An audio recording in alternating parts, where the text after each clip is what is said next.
We want Blackwell released now or the kid dies. When a good man is forced to choose between the boy he's sworn to protect and the woman he's come to love, sometimes the only answer comes from the most unexpected place. That was a warning. Next one goes through your head. Montana Territory, 1878, where a pie held a secret that would change 3 lives forever. This is their story. The pie sat on Cade Mercer's desk, still warm from the oven. Steam rose from the lattice crust in delicate spirals, carrying the scent of cinnamon and apples through the spare office. Outside the window, the woman who had baked it walked away, her back straight, despite the rejection, despite the way his eyes had traveled over her full figure and made their judgment before she'd even finished speaking. One look at her body, at the simple cotton dress stretched across her curves, and Cade had made his decision. He'd turned her down without tasting a single bite. What he didn't know was that the pie contained a secret, a recipe that would unlock a mystery 3 years in the making, a connection that would force him to confront everything he'd been running from since the day he buried his wife and son. If you want to see what happens when pride meets truth, when a broken man learns that redemption doesn't wait for permission, stay with me until the end. Montana Territory, autumn 1878. The kind of morning where frost still clung to the grass even as the sun climbed over the eastern mountains. Cade Mercer stood at his window and watched Eleanor Morrison walk through his gate, one hand holding the hand of a small boy, the other clutching her shawl against the cold. Her shoulders didn't slump.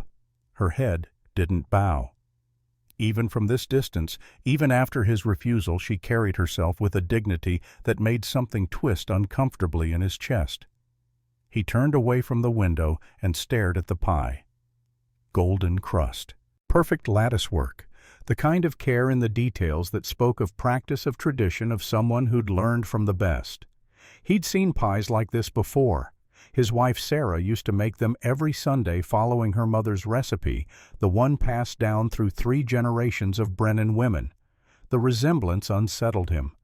Cade pushed the thought away and crossed to the small stove in the corner of his office. He poured coffee into a tin cup, the liquid black and bitter, the way he'd learned to drink it during the war. 14 years since Shiloh. 14 years since he'd seen things no man should see, done things no man should have to do. The memories were like old wounds, mostly healed over but aching in cold weather. The office was sparse. A desk, 2 chairs, a filing cabinet that held papers he never looked at. Through the door, the main room of the ranch house was equally bare. Just furniture, nothing personal. No photographs on the mantel. No quilts draped over chairs. Nothing that would make it feel like a home instead of just a place where he slept. That was intentional. 3 years ago, Cade Mercer had decided that feeling nothing was safer than feeling everything. 3 years ago, he'd buried his wife and 5-year-old son in the same grave on a hillside outside Red Creek, their bodies ravaged by scarlet fever, and he'd made a promise to himself. Never again. Never let anyone close enough to lose. He'd kept that promise. Until this morning, when Eleanor Morrison had knocked on his door with a pie in her hands and desperation in her eyes. She hadn't begged. That was the first thing that struck him. She'd stood there, this woman he barely knew, this woman whose father had once saved his life, and she'd stated her case with quiet dignity. Her father had spoken well of him, she'd said. She needed help. 3 days until the bank took her ranch. $2,000 she didn't have. She wasn't asking for charity. She would sign papers. She would work to repay every cent, and then she'd presented the pie like an offering, like proof of her capability. And Cade had looked at her, really looked at her, and all he'd seen was risk. A woman meant complications. A woman meant feeling things. A woman who looked at him with hope in her brown eyes meant the possibility of loss, and he'd had enough loss for one lifetime. So he'd said no, polite but firm.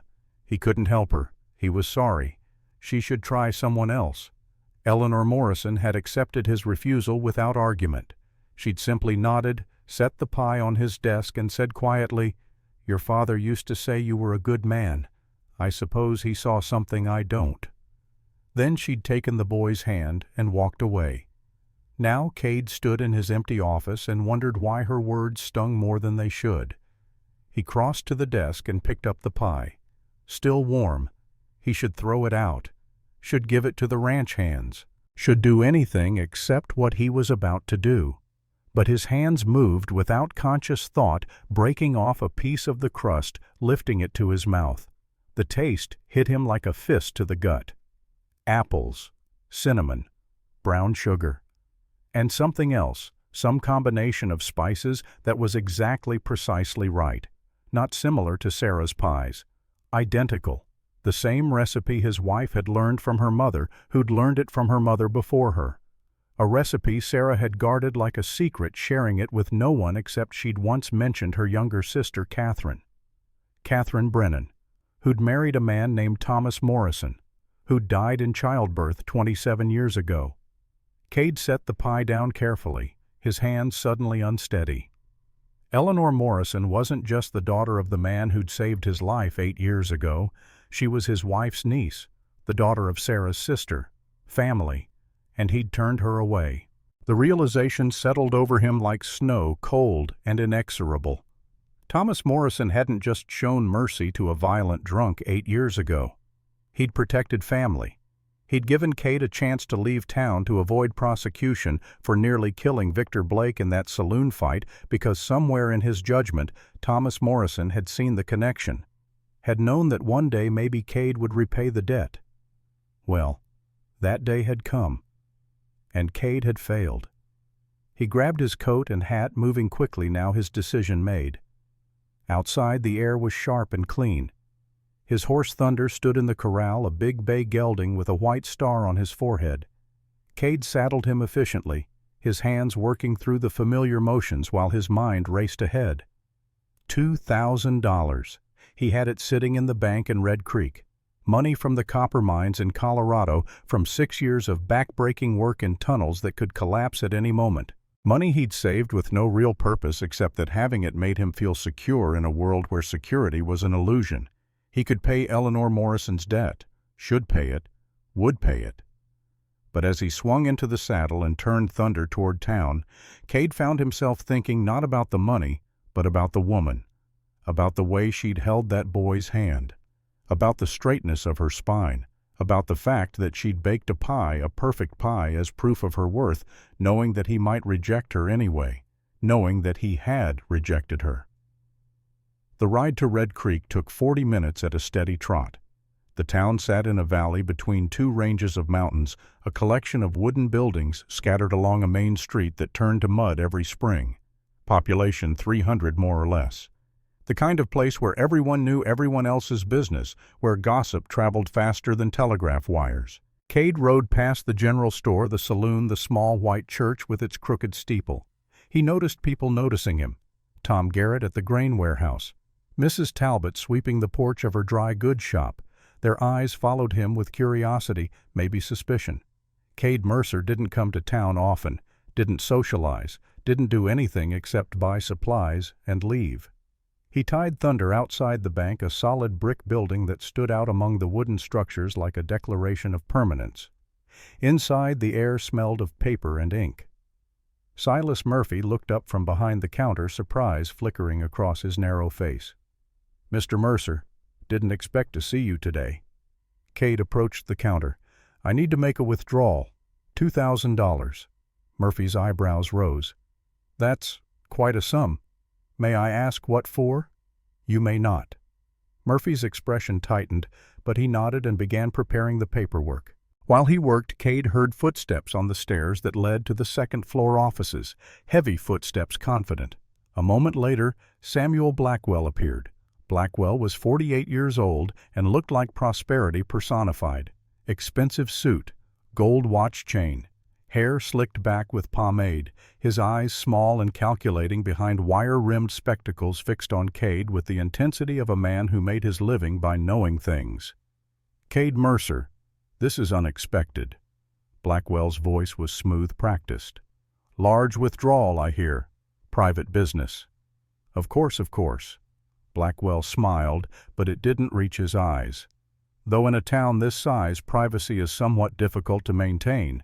$2,000 is precisely the amount Eleanor Morrison owes this bank. Curious coincidence. Cade met his gaze steadily. "You have 3 days before foreclosure. I'm aware of the timeline. Are you paying her debt, Mr. Mercer? That's between me and Miss Morrison." Blackwell's smile widened, and something cold moved behind it. "How noble, though I wonder what arrangement the two of you have come to. A woman in her position might be willing to negotiate terms that benefit you both." The implication hung in the air like smoke. Cade felt anger rise in his throat, hot and familiar. The same anger that had put Victor Blake in a hospital bed 8 years ago. The same anger that had nearly gotten him hanged. He forced it down, forced his voice to stay level. "Be very careful what you suggest about Miss Morrison, and about me." Blackwell held up his hands in mock surrender. "No offense intended. I'm merely noting that desperate people make interesting choices." Murphy cleared his throat nervously. "Your withdrawal is ready, Mr. Mercer." Cade took the envelope of bills and gold coins, checked the amount, and tucked it inside his coat. He turned to leave, then paused. "Blackwell, the foreclosure ends tomorrow. Whatever you're planning, it stops there." Something flickered across Blackwell's face. Surprise, maybe, or calculation. "I have no idea what you mean.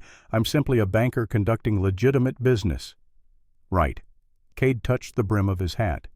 "Murphy." Outside, the morning had warmed slightly. Cade stood on the bank steps and looked down Main Street. At the far end past the church he could see the road that led east to the Morrison Ranch, 5 miles of rough track through grassland and scattered pine. He should go there now, should find Eleanor Morrison and tell her the debt was paid. Simple, clean, over. But something made him hesitate. Some instinct honed by years of survival, years of reading situations and knowing when danger lurked beneath the surface. Blackwell's reaction had been wrong. The man should have been disappointed, angry, even at losing the foreclosure. Instead, he'd seemed almost pleased, as if he knew something Cade didn't. Cade untied Thunder and swung into the saddle. But instead of heading east toward the Morrison Ranch, he turned south toward the small house at the edge of town where old Ben Harper lived. Ben had worked for Cade's Circle M Ranch for 2 years, but before that he'd spent 20 years working for Thomas Morrison. If anyone knew what was really going on with the Morrison Ranch and Blackwell's interest in it, it would be Ben. The house was barely more than a shack, weathered boards and a sagging porch, but Ben kept it neat, and smoke rose from the chimney in a straight line. Cade knocked, and Ben's gravelly voice called out, "It's open." Inside, the single room was warm from the fire. Ben sat in a rocking chair, a cup of coffee in his gnarled hands. At 70, he was still sharp-eyed and clear-minded, though his body had been worn down by decades of hard labor. "Cade, wasn't expecting you." Ben gestured to a second chair. "Coffee?" "No, thanks. I need to ask you something." "About Eleanor Morrison." It wasn't a question. Cade nodded. "How did you know?" "Saw her leave your place this morning. Figured she'd gone to ask for help. Also figured you'd turn her down." Ben sipped his coffee. "But here you are, which means something changed your mind." Cade sat. "The pie she made. It was Sarah's recipe, exactly." Understanding dawned in Ben's eyes. "You didn't know." "Didn't know what?" "That Eleanor's mother was Catherine Brennan, Sarah's younger sister." The confirmation hit harder than Cade expected, even though he'd already worked it out. "Thomas Morrison never told me." "Thomas didn't tell most people. Catherine died when Eleanor was born. He raised the girl alone with help from Carmen Rodriguez. As for the connection to you and Sarah, I don't think Thomas saw the point in mentioning it. Water under the bridge by the time you came back to Red Creek and married Sarah." Cade leaned back in the chair. "So when he helped me 8 years ago, after I nearly killed Blake, he was protecting family. Maybe, or maybe he just saw a man who deserved a second chance." Ben set down his coffee. "Thomas Morrison was a fair man, hardest working man I ever knew, and the most honest." "Then why is Blackwell claiming he was a fraud? I've heard the rumors. Land theft, corruption." Ben's expression darkened. "Lies, all of it. Thomas discovered something 3 years ago, something about how Blackwell was acquiring land. Homestead fraud, I think.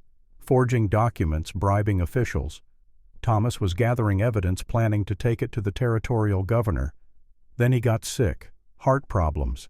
He died last November before he could finish. And the evidence disappeared. Thomas told me he'd hidden it somewhere safe, but after he died I searched everywhere I could think of. Nothing. Ben paused. Blackwell's been spreading rumors ever since, claiming Thomas was the one committing fraud. Destroyed the man's reputation after death, and now he wants the Morrison Ranch. Why, if the evidence is gone, what does he gain? Maybe it's not gone. Maybe Thomas hid it somewhere on the ranch property. Blackwell wants that land Cade. Wants it bad enough to destroy Eleanor Morrison to get it. Cade stood, his decision crystallizing. I'm paying her debt. Tomorrow. Good. Ben studied him. But that won't end this. Blackwell doesn't give up easy. He'll find another way to come at her. Then I'll deal with that when it happens. You planning to tell her about you and Sarah being related? Cade moved toward the door. She needs to know. She does. But Cade... Ben's voice stopped him.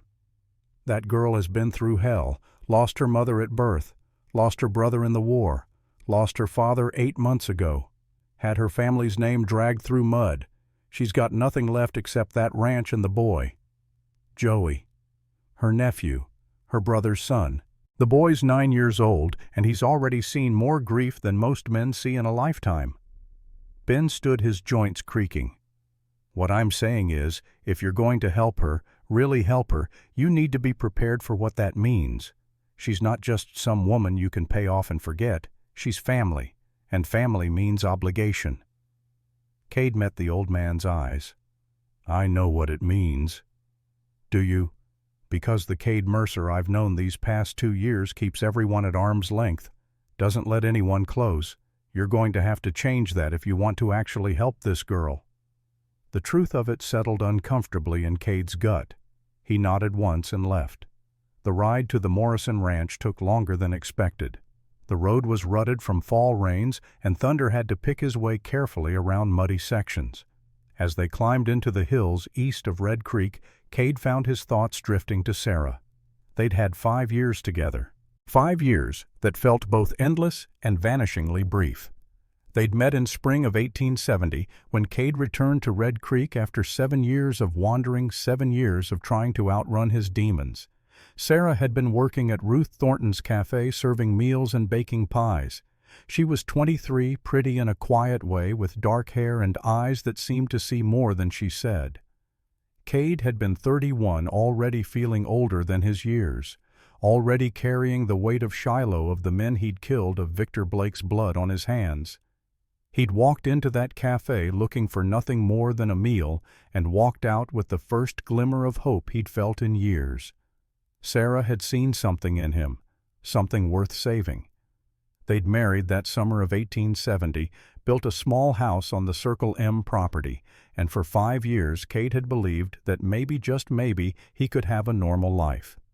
Then James was born, a son with Sarah's dark hair and Cade's gray-blue eyes. A boy who loved horses and hated baths and laughed like church bells. For 5 years Cade had been someone's husband, someone's father. Had felt complete in ways he'd never expected. And then scarlet fever swept through the territory in the winter of 1875. Sarah got sick first, then James. Then both were gone within a week, and Cade was alone again, standing over 2 graves, wondering why God would give him everything only to take it all away. He'd nearly pulled the trigger that night. Had sat in his empty house with his service revolver loaded and cocked, trying to find one good reason not to end it. In the end, it was Ben who'd found him, talked him down, stayed with him through the worst of it. But something in Cade had died with Sarah and James. The part that believed in hope in future, in the possibility of happiness. What was left was just survival, just getting through each day without feeling too much. And now Eleanor Morrison, with her brown eyes and her straight back and her perfect pies, was threatening to make him feel again. Was forcing him to remember that obligation and connection and family weren't just abstract concepts. They were real. They demanded action. The Morrison Ranch appeared ahead, tucked into a valley where a creek ran through cottonwood trees. The house was small, single-story, with a covered porch and shutters that needed painting. The barn was larger, built in the old style, with a gambrel roof. Fences enclosed several pastures, though most stood empty now. It was barely 4 in the afternoon, but smoke already rose from the chimney. As Cade approached, he saw movement on the porch. A woman stood there, and even from a distance he could tell it was Eleanor. She didn't move as he rode closer, just watched him come with that same dignified stillness she'd shown that morning. Cade dismounted at the gate. Up close he could see details he'd missed earlier. The way her brown hair was pulled back in a practical bun, the calluses on her hands where they gripped the porch railing, the wariness in her eyes that suggested she'd been hurt too many times to trust easily. "Mr. Mercer," her voice was steady, "I didn't expect to see you again. May I come in? I need to talk to you." She hesitated, glancing over her shoulder.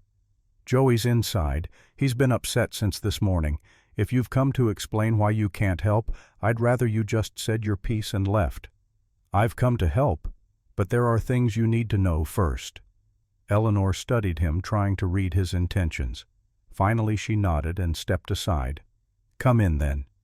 The inside of the house was clean but sparse.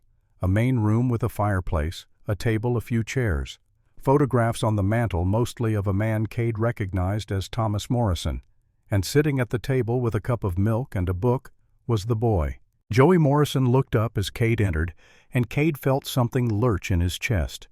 The boy had the same dark hair as his aunt, the same brown eyes. But more than that, he had the same serious expression Cade had seen on James, the look of a child who'd been forced to grow up too fast. "Joey, this is Mr. Mercer." Eleanor's hand rested protectively on the boy's shoulder. "Mr. Mercer, my nephew Joseph." "Hello, sir." Joey's voice was quiet, polite. His eyes held questions he was too well-mannered to ask. Cade touched the brim of his hat. "Joey." An older woman emerged from what must have been the kitchen, wiping her hands on an apron. Mexican, probably in her late 50s, with silver threaded through her dark hair. Her eyes were sharp and assessing. "Carmen Rodriguez." Eleanor made the introduction. "She helped raise me. Carmen, this is Cade Mercer." Carmen's expression shifted from suspicion to something more complicated. Recognition, maybe. "Mr. Mercer, I knew your wife. I am sorry for your loss." The words, simple and sincere, caught Cade off guard. He nodded, not trusting his voice. Eleanor gestured to the table. "Sit. I'll make coffee." "No need. This won't take long." But Cade sat anyway, and Joey scooted his chair closer to his aunt, seeking comfort and proximity. Eleanor remained standing, arms crossed, waiting. Cade took a breath. "I'm going to pay your debt to the bank. $2,000. Tomorrow." The words hung in the air. Eleanor's expression didn't change, but her hands tightened on her arms. "Why?" "Because your father once saved my life. Because I owe him a debt that money can't really repay, but it's a start." "That's not enough.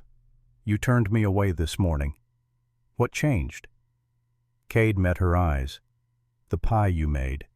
It was identical to a recipe my wife used. Her mother's recipe passed down through the family. A recipe Sarah told me she'd only shared with one person, her younger sister Catherine." Understanding dawned slowly across Eleanor's face. "My mother." "Your mother. Which makes you Sarah's niece. Which makes you family." The silence that followed was profound. Carmen crossed herself, murmuring something in Spanish. Joey looked between the adults, confused but sensing the importance of what was being said. Eleanor sat down slowly, as if her legs wouldn't hold her anymore. "I didn't know. Father never spoke about my mother's family. I knew she had a sister, but not—" She looked at Cade with new eyes. "You're my uncle. By marriage. But yes. And my father knew this when he helped you 8 years ago." "I believe so, though he never told me about the connection. Maybe he thought it didn't matter. Maybe he just saw a man who needed help." Eleanor shook her head slowly. "It mattered. It must have. Father was— He believed in family above everything. That's why he took Joey in after my brother died." That's why he worked himself into an early grave trying to keep this ranch going, because it was our legacy." Her voice caught. "And I'm about to lose it." "No." Cade leaned forward. "You're not. I told you, I'm paying the debt. As charity. As a loan. You'll sign a promissory note. You'll repay it when you can. And if I can't, then you work it off. I need a cook at Circle M. $50 a month plus room and board. At that rate you'll have the debt paid in—" He did quick math. 3.5 years. Eleanor's eyes widened. "You want me to come work for you? I'm offering you a way to keep your ranch and repay what you owe, with interest if you prefer." "No interest." Eleanor stood pacing now. I need to think. You have until tomorrow morning. That's when I'm going to the bank."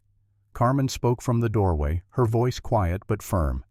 "Mija, this is God's hand. Do not refuse His help." "It's not God's hand, Carmen. It's His hand." Eleanor pointed at Cade. "And I need to understand why. Really why. Is it truly about family, or is there something else?" Cade stood to face her. "You want the truth I don't know. Maybe it started as obligation, as a way to repay your father. But when I rode here tonight and saw you standing on that porch, saw the boy inside trying to be brave, I realized something. I've spent 3 years trying not to feel anything, not to care about anyone, because caring means risking loss, and I've lost enough." He paused.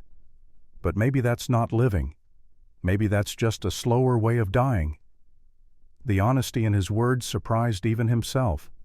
Eleanor stared at him, and he saw the moment her wariness began to crack. "I'll take the loan, and I'll work at your ranch." She lifted her chin. "But I have conditions. I work full days, same as any hired hand. No special treatment because of family. I pay you back every cent. And Joey comes with me." "The ranch is no place for a boy. Joey is my responsibility. Where I go, he goes." Cade looked at the boy, who was watching the adults with wide, serious eyes.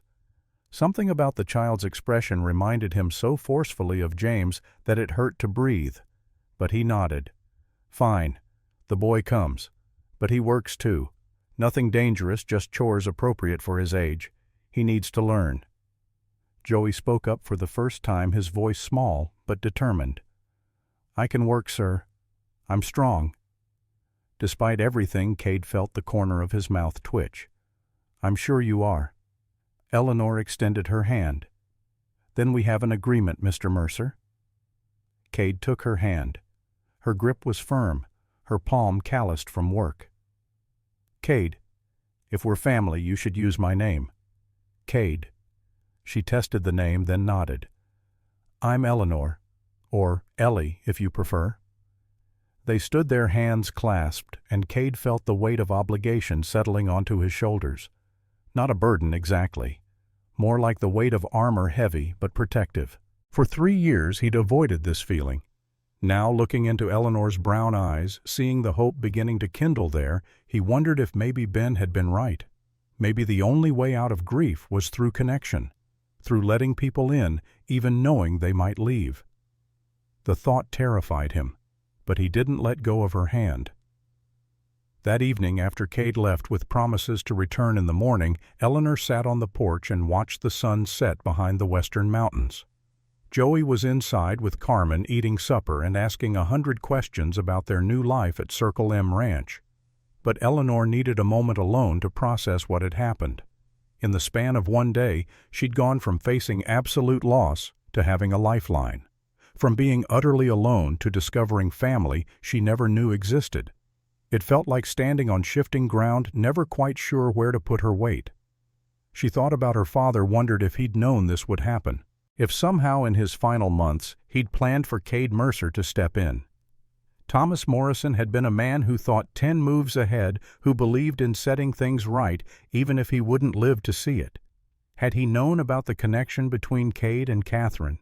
Had he helped Cade 8 years ago, knowing that someday maybe that debt would circle back to protect his daughter? Eleanor would never know. But sitting there in the twilight, feeling the first real hope she'd experienced in months, she chose to believe her father had known. had trusted that Cade Mercer, for all his rough edges and grief, was a good man who honored his debts. Inside, she heard Joey laugh at something Carmen said, and the sound was like sunlight breaking through clouds. For 8 months since her father died, she'd been carrying the weight of their survival alone. Now, for the first time, she could share that burden. But even as relief washed over her, Eleanor couldn't shake a feeling of unease. Samuel Blackwell wasn't a man who accepted defeat gracefully. He wanted this ranch for reasons that went beyond money, beyond a simple foreclosure. Her father had known that, had been trying to prove it before he died. What would Blackwell do when he discovered the debt was paid? Would he simply walk away? Or would he find another angle, another way to take what he wanted? Eleanor stood and went inside where warmth and light and the simple comfort of family waited. Tomorrow would bring its own challenges. Tonight she would let herself believe that maybe, just maybe, the worst was over. She was wrong. But in that moment, watching Joey smile as Carmen told stories in rapid Spanish, watching the firelight paint gold across the walls of the only home she'd ever known, Eleanor Morrison let herself hope. And hope, even false hope, was better than the alternative. The third week at Circle M brought a rhythm that felt almost normal. Almost. Ellie woke before dawn to start the cookhouse fire. Joey helped Ben with the horses. The men worked the cattle, and Cade watched it all with those unreadable gray-blue eyes. But normal was a lie. Beneath the surface, questions festered like untended wounds. It was a Sunday afternoon, the one day the ranch rested, when everything began to unravel. Ellie found Cade in the barn repairing a broken saddle. The leather was old, cracked from years of use. His hands moved with practiced efficiency, but there was something desperate in the way he worked, as if the task could keep darker thoughts at bay. "That's James's saddle," she said quietly. Cade's hands stilled. He didn't ask how she knew, didn't turn around. "Your father told me about your son," Ellie continued, stepping closer. "Before he died, he said you'd lost everything that mattered. He had no right to tell you that. Maybe not, but he cared about you." Cade set down his tools, finally turning to face her. "Why are you here, Miss Morrison?" "Because I want to understand. You saved my home. You've been kind to Joey, but you keep everyone at arm's length, like you're afraid if we get too close we'll burn." The silence stretched between them, thick with things unsaid. "Sarah died 3 years ago." Cade finally said, his voice rough. "Scarlet fever. James went first. He was 5. She followed him 3 days later." Ellie's hand went to her heart. "Cade, I'm so sorry." "I wasn't there when it happened. I was on a cattle drive to Cheyenne trying to make enough money to expand the ranch. Thought I was building something for them."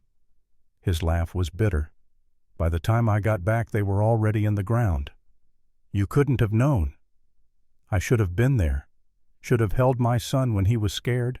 Should have told my wife I loved her one more time." He picked up the saddle again, fingers tracing the worn leather. "I kept this because it's all I have left. But some days I think about throwing it in the river, letting it sink, because remembering hurts more than forgetting ever could." Ellie moved closer, close enough to touch him, but not quite daring. "My mother died the day I was born. I never knew her voice, her laugh, her touch. But Carmen tells me stories. She says my mother loved to sing while she baked. She says I have her smile. Is that supposed to make me feel better? No. It's supposed to make you understand that grief doesn't have an end date. It changes, it softens, but it never disappears. And that's okay." Cade looked at her, then really looked at her, and for the first time she saw past the armor to the man beneath. Broken, terrified, desperately lonely. "I don't know how to do this," he admitted. "Do what? Live, without them. One day at a time, one moment, one breath." She finally reached out, touching his hand lightly. "You're already doing it, whether you realize it or not." His fingers closed around hers, warm and calloused and surprisingly gentle. They stood like that for a long moment, two wounded people finding unexpected comfort in each other's presence. The barn door creaked. Joey stood in the entrance, silhouetted against the afternoon sun. "Aunt Ellie, Mr. Ben says there's a storm coming, a bad one." They broke apart quickly, the moment shattered. Cade cleared his throat. "How bad?"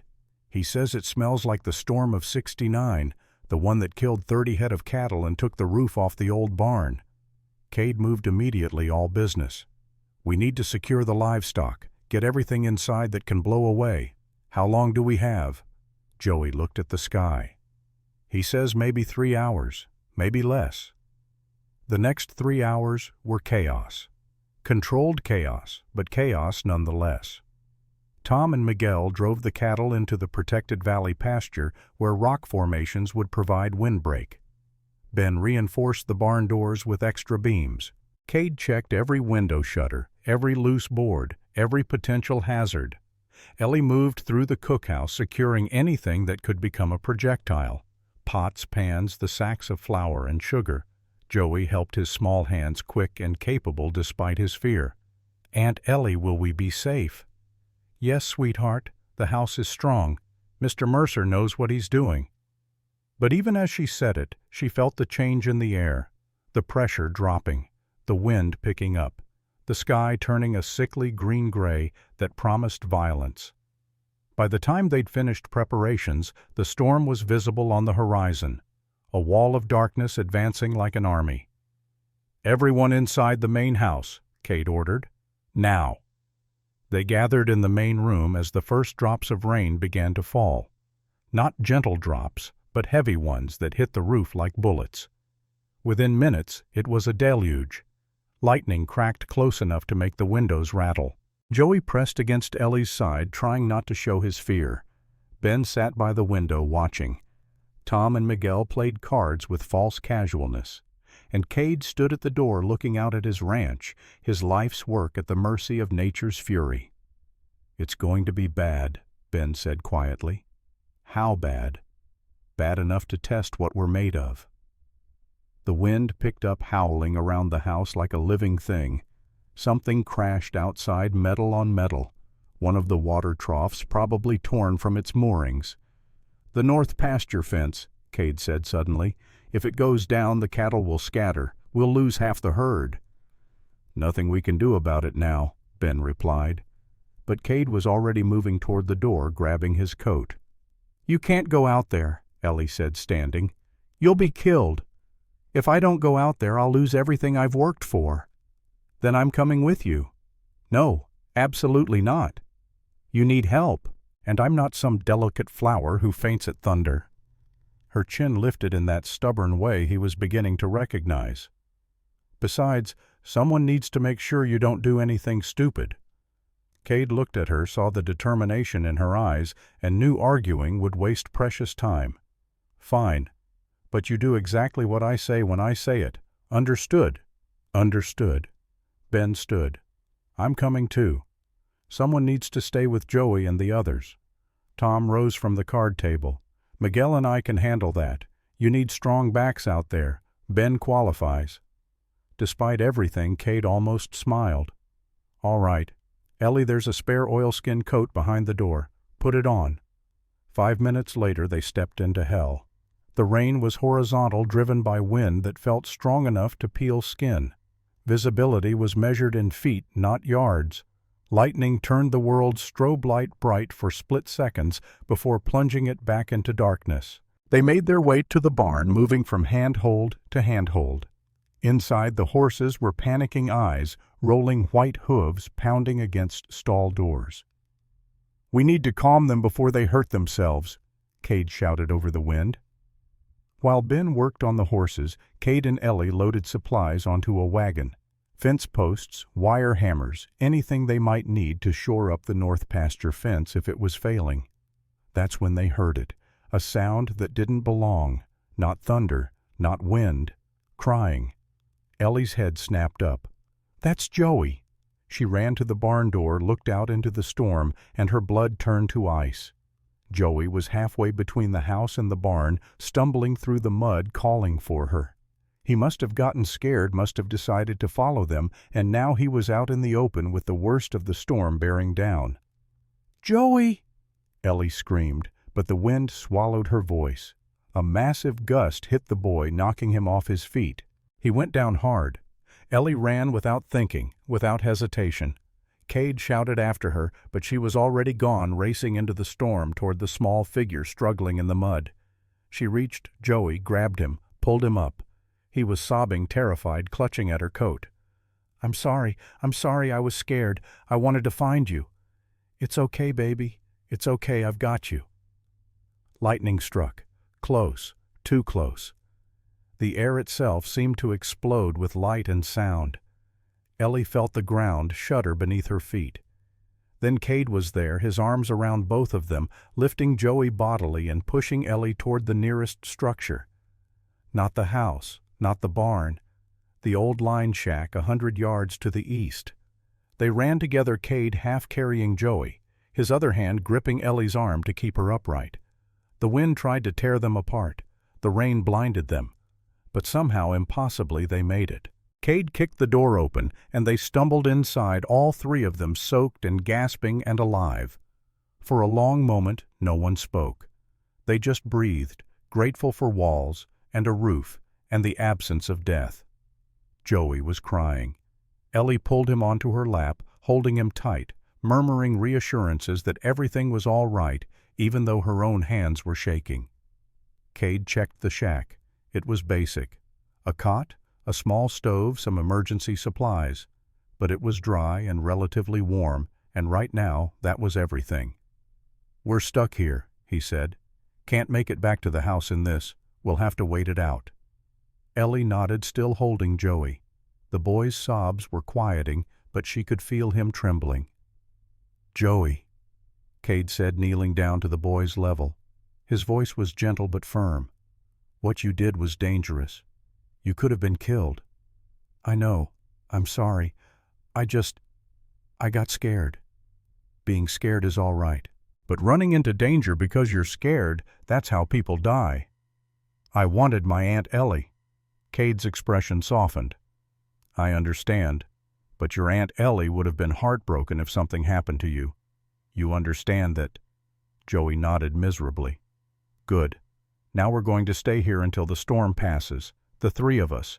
We're going to be cold and uncomfortable, but we're going to be safe. All right?" "Yes, sir." Cade stood moving to the small stove. There was kindling and a few logs. Within minutes he had a fire going. The small space began to warm. Ellie helped Joey out of his wet coat, wrapping him in a blanket she found in a trunk. The boy's eyes were already drooping. Fear and adrenaline had exhausted him. "Sleep, sweetheart," she murmured. "We'll be right here." Within minutes, Joey was out curled up on the cot like a kitten. Ellie and Cade stood on opposite sides of the small room, suddenly aware that they were alone together for the first time. Really alone. No ranch hands. No work to distract them. Just the storm outside and the growing warmth inside. "You ran after him without hesitation," Cade said quietly. "Of course I did. He's my nephew." "You could have been killed." "So could you. But you came after us anyway." Cade moved to the window, looking out at the storm. "When I saw him fall, and then saw you run to him, I thought—" He stopped, jaw working. "I thought I was going to watch it happen again. Watch someone He cut himself off. "Someone you what?" He turned to face her, and the look in his eyes made her breath catch. "Someone I care about." The words hung between them, heavy with meaning. "Cade, I know this is complicated.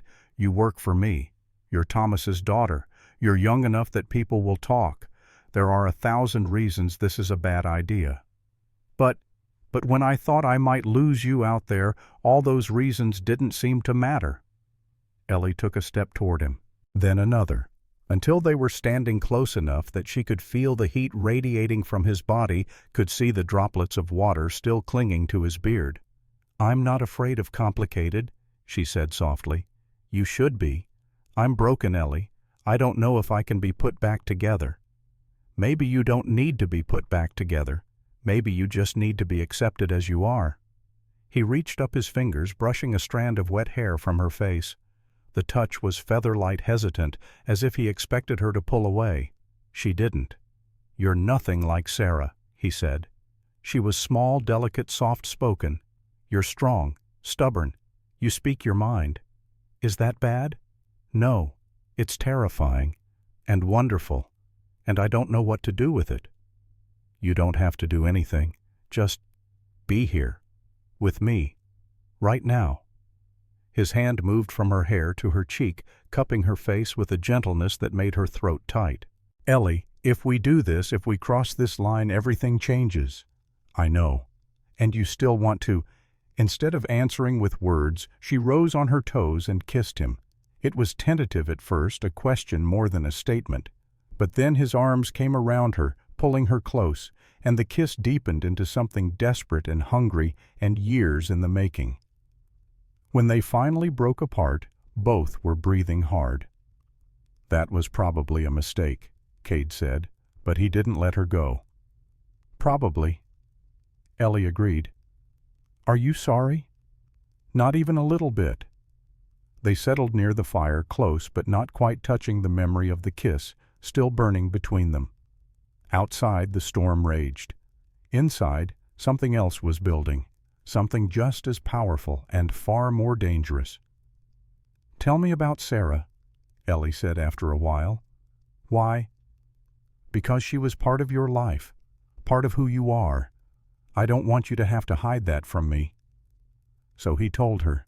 About meeting Sarah at a church social, how shy she'd been, how it had taken him 3 months to work up the courage to ask her father for permission to court her.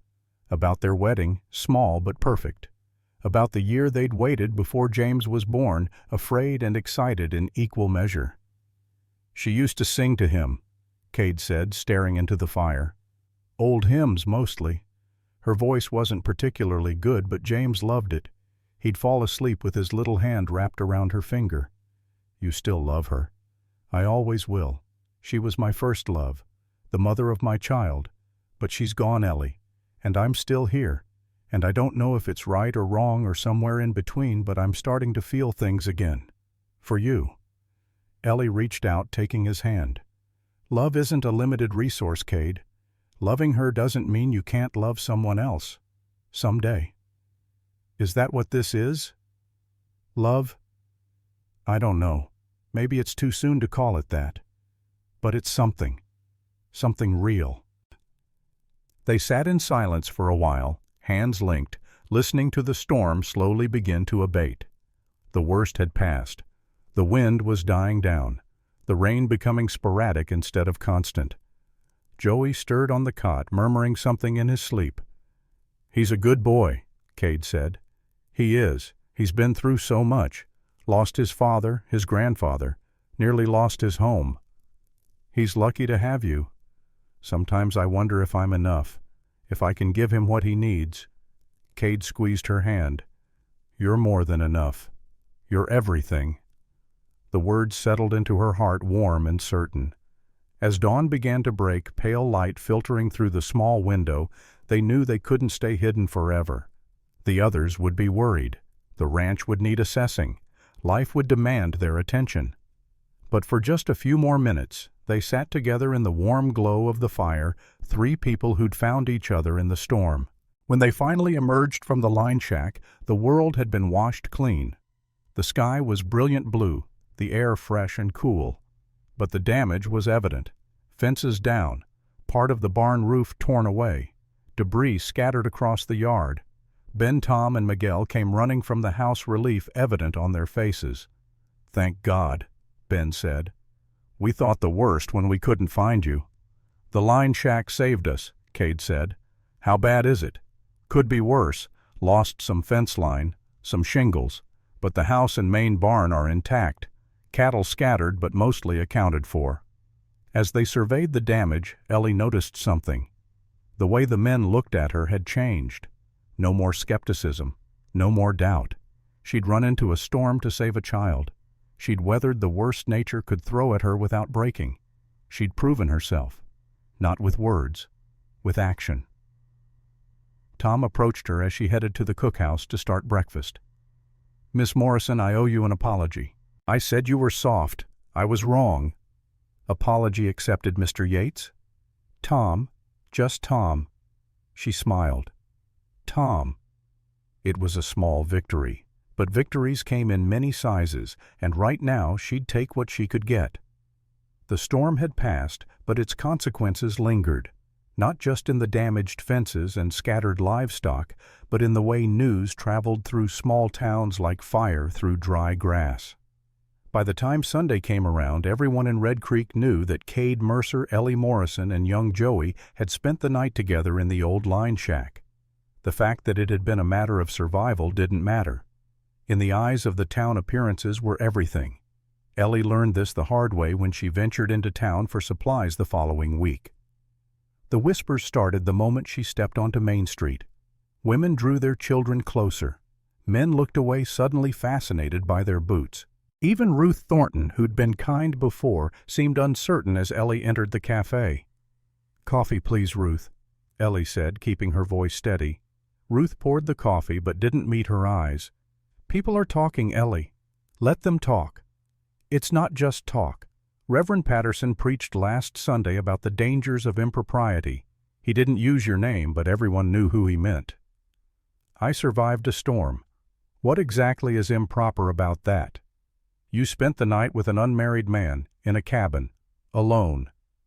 Joey was with us. A child isn't proper chaperone, you know that." Ellie's hands tightened around her coffee cup. "What would you have had me do?" "Ruth? Let Joey die in the storm for the sake of propriety?" "Of course not. But now your reputation. My reputation was already destroyed when my father was accused of fraud. This changes nothing." But it did change things, and both women knew it. The real confrontation came when Ellie tried to purchase supplies at the general store. Mrs. Talbot stood behind the counter, arms crossed over her ample bosom, face set in lines of righteous disapproval. "I need flour, sugar, and coffee beans," Ellie said. "I'm afraid we're out." "I can see the flour barrels from here, Mrs. Talbot." "Out for you. We reserve the right to refuse service to anyone we choose, and we choose not to serve women of questionable character." The words hit like a slap. Ellie felt her face flame, but she refused to show weakness. "I see. And what exactly makes my character questionable? Don't play innocent girl. You're living with Cade Mercer, cooking his meals, sleeping under his roof. In the bunkhouse, with my nephew. Doesn't matter. The appearance is what counts, and the appearance is that you've made yourself available to him in exchange for his money. There's a word for women like that." Ellie's hand moved before she thought, reaching for the bag of coins at her belt. She slammed them on the counter with enough force to make Mrs. Talbot jump. "My money is as good as anyone's. Better because it's earned through honest work, not gossip and judgment. I'm not asking for charity. I'm asking to purchase supplies at fair market price. And I'm telling you no. Now leave before I have my husband escort you out." Ellie stood there trembling with rage and humiliation when a voice spoke from behind her. "That won't be necessary." She turned to find Lucas Blackwell standing in the doorway. Samuel Blackwell's son. The man who'd once proposed to her and been rejected. He'd changed in the 3 years since she'd last seen him. Filled out, lost some of the boyish softness in his face. But his eyes were the same. Sad. Conflicted. Trapped between what he wanted and what his father demanded. "Lucas," she said carefully. "Miss Morrison." He nodded politely, then turned to Mrs. Talbot. "Put her supplies on my account." "Mr. Blackwell, I wasn't asking your opinion. Put the lady's supplies on my account. Now." Mrs. Talbot's mouth worked like a fish out of water, but she couldn't refuse a Blackwell. Not when they owned half the commercial property in town, including the building the general store occupied. She gathered the supplies with ill grace, slapping them into a crate with unnecessary force. Outside, Lucas helped Ellie load the supplies into her wagon. She waited for him to state his price because nothing came free in this world. "Thank you," she said finally, "though I have to wonder why you helped me. Because it was the right thing to do. And because despite what my father thinks, not everything in this world is a transaction." "Your father won't be pleased." My father is rarely pleased with anything I do." Lucas leaned against the wagon looking out at the street. "I heard about the storm, about you and Mercer and the boy. People are saying terrible things." "People always say terrible things. It's human nature to tear down what they don't understand." "For what it's worth, I don't believe them. I know you, Ellie. You're many things, but dishonest isn't one of them." The use of her first name felt intimate, presumptuous, but she let it pass.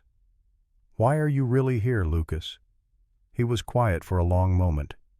"My father is planning something. Something to do with your old ranch. I don't know the details, but I know it's not good. I thought you should be warned." "Why warn me?" "Your father wants that land." "My father wants a lot of things. Doesn't mean I have to help him get them." "You're still working for him, still living in his house." "Not all of us are brave enough to walk away from family, even when family is poison." His smile was bitter. "But I can do small things, like making sure you get your supplies, like warning you when I can." "I can't trust you, Lucas, you know that."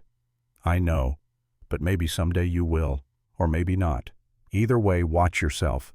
My father doesn't take kindly to being thwarted, and Mercer thwarted him publicly when he paid your debt." Lucas tipped his hat and walked away, leaving Ellie more confused than ever.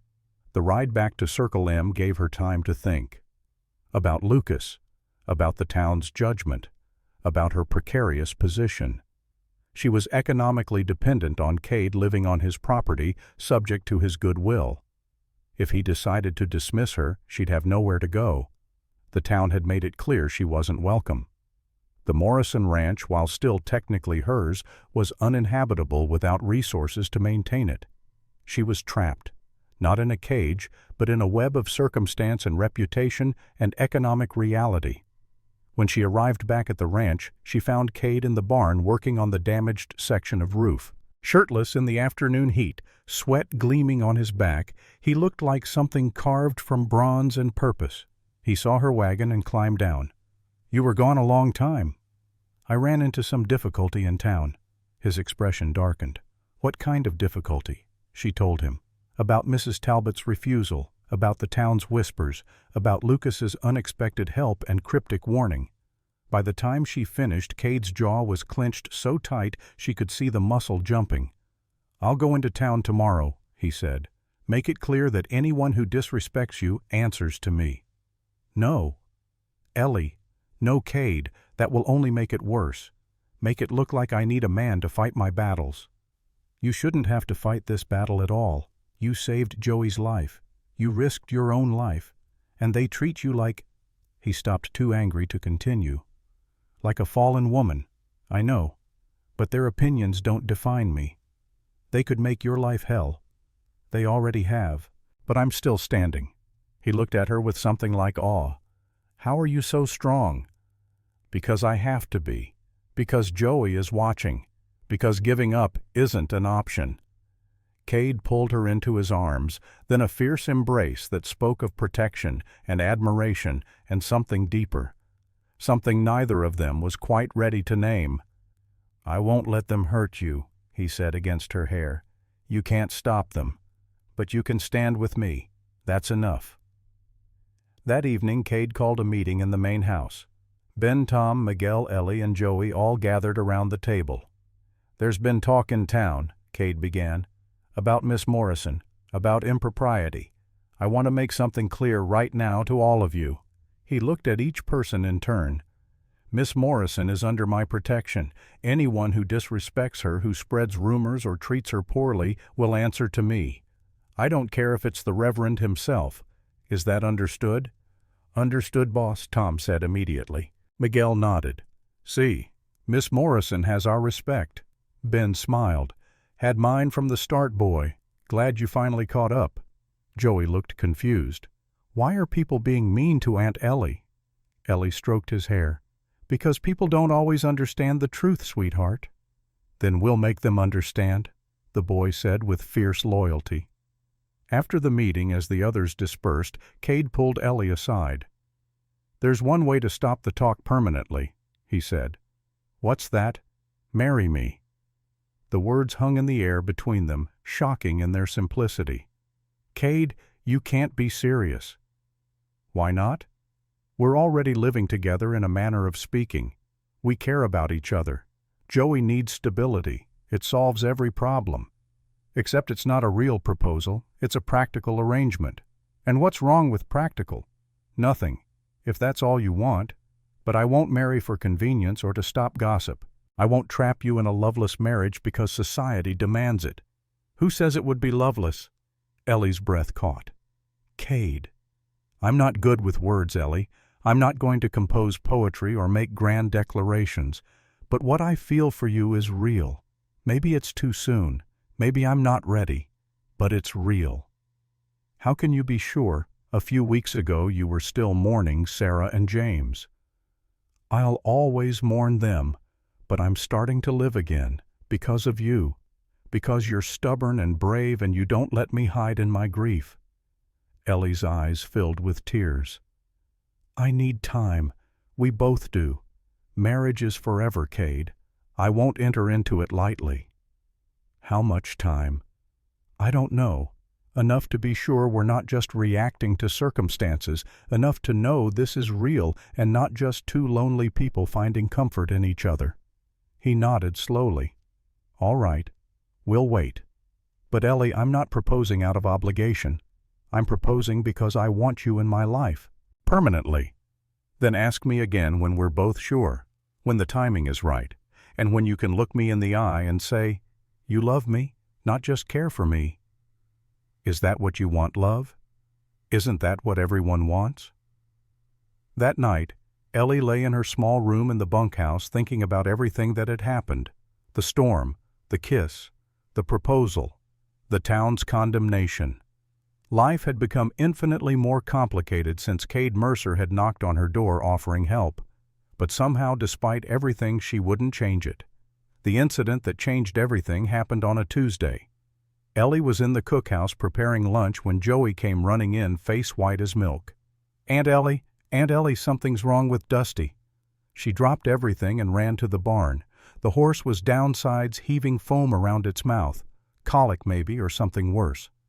"Get Cade," she ordered Joey. "Now, run." While Joey raced to find Cade in the north pasture, Ellie assessed the horse. She wasn't a veterinarian, but years on a ranch had taught her the basics. Dusty's stomach was distended. His breathing labored. Classic signs of bloat. Without treatment, he'd die within hours. She'd seen her father deal with this once before. It wasn't pretty, and it wasn't guaranteed to work, but it was the only chance the horse had. By the time Cade arrived with Joey, Ellie had already assembled what she needed: a long rubber tube, a bucket of mineral oil, a knife sterilized in boiling water. "What are you doing?" Cade asked. "Treating him for bloat. We need to get the gas out of his stomach or he'll die." "Do you know how to do this?" "I've seen it done once. That's going to have to be enough." Cade could have stopped her. Could have ridden to town for the veterinarian, though by the time they returned, Dusty would likely be dead. Instead, he made a decision. "Tell me what you need." Working together, they managed to get the tube down the horse's throat and into his stomach. When they pulled it out, gas rushed out with a sound like a deflating balloon. The horse's sides began to relax almost immediately. They followed up with mineral oil to ease any impaction and kept Dusty on his feet, walking him slowly around the barn to keep his digestive system moving. 3 hours later, the horse was out of danger. Ellie stood in the barn covered in horse sweat and dirt, and gods knew what else, exhausted but triumphant. "You saved him," Cade said. "If you hadn't acted immediately, we'd have lost him."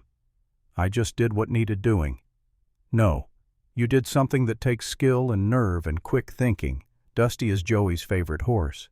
Do you know what it would have done to that boy if he'd died?" Ellie looked over to where Joey was hugging Dusty's neck, crying with relief. "I couldn't let that happen," she said simply. Tom, who'd arrived midway through the procedure, shook his head in wonder. "I've been working ranches for 10 years, and I wouldn't have had the guts to do what you just did." "It needed doing," Ellie repeated. But something had shifted. The men who'd been skeptical of her, who'd seen her as just a cook, now looked at her differently. With respect, with admiration, with acceptance. That evening, as Ellie cleaned up after supper, Ruth Thornton appeared at the ranch. She'd ridden out from town, which was unusual enough that everyone stopped to stare. "Ruth," Ellie asked, "is something wrong? Can we talk in private?" They walked a little distance from the house to the fence line where they could speak without being overheard. "I owe you an apology," Ruth said, "for the other day at the cafe, for not standing up for you the way I should have. You have a business to protect, I understand." "No, you don't understand. My husband died 2 years ago, left me with 2 children and a cafe that barely breaks even. I've been so afraid of losing what little I have that I've let fear make me a coward." "Ruth, let me finish. What you did today saving that horse, it reminded me that fear is no excuse for standing aside while good people are torn down. My husband would be ashamed of me. I'm ashamed of me." Ruth reached into her bag and pulled out a pie. "This is from me and the children, an apology, and a promise that from now on, when people talk about you in my cafe, I'll set them straight." Ellie took the pie throat tight with emotion. "Thank you. Thank you for reminding me what courage looks like." After Ruth left, Cade found Ellie standing by the fence holding the pie and crying quietly. "What's wrong?" "Nothing. Everything. I don't know." She wiped her eyes. "Ruth came all the way out here to apologize, to bring me pie. You earned it. You've earned everyone's respect today. I was just trying to save a horse." "No, you were being yourself, strong, capable, caring. It's who you are, Ellie, and it's beautiful." He moved closer, brushing away a tear with his thumb. "I meant what I said earlier, about wanting you in my life. And before you say we need more time, I want you to know something." "What?" "I asked you to marry me for practical reasons, to stop the gossip, to solve problems, but that was a lie, or at least not the whole truth." "Cade, I love you, Ellie Morrison. I didn't think I could love again, didn't think I deserved to, but you've shown me that the heart has more capacity than we know, that loving someone new doesn't diminish what I felt for Sarah. It just means I'm alive again." Ellie's breath caught. "You love me. I love your strength, your stubbornness, the way you fight for what matters, the way you love Joey like your own child, the way you make me want to be better than I am." "I love you too," she whispered. "I think I have from the moment you came to my door in the middle of the night asking about a pie." He kissed her, then there in the fading light, with the ranch spread out around them and the promise of a future neither had expected to find. When they broke apart, both smiling, Ellie looked down at the pie in her hands. "We should share this with everyone. Celebrate." "Celebrate what?" "Dusty's recovery, Ruth's friendship, second chances." She smiled up at him. "Love." And so they did. In the warm light of the kitchen, surrounded by the makeshift family they'd built, they ate pie and told stories and laughed in a way that felt like hope. But in town, in the shadows of the Blackwell mansion, Samuel Blackwell sat at his desk reading a telegram that had just arrived. His smile was cold as winter. The game wasn't over. It was just beginning. The attack came at dawn when the world was caught between darkness and light. Ellie woke to the smell of smoke. For a moment, still caught in the web of sleep, she thought she was dreaming.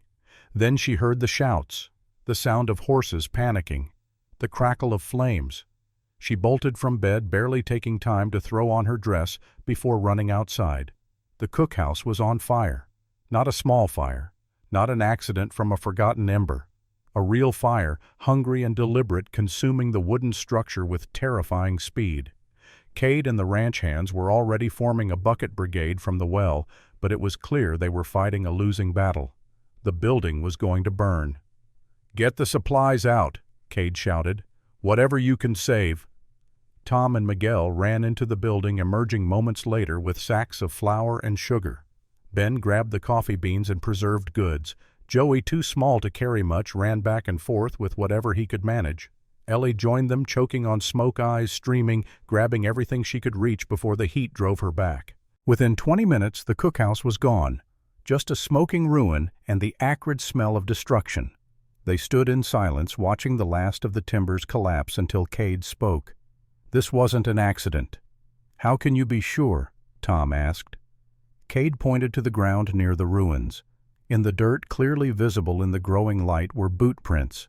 Too many, too fresh, leading to and from the building. Someone set this fire. Multiple people.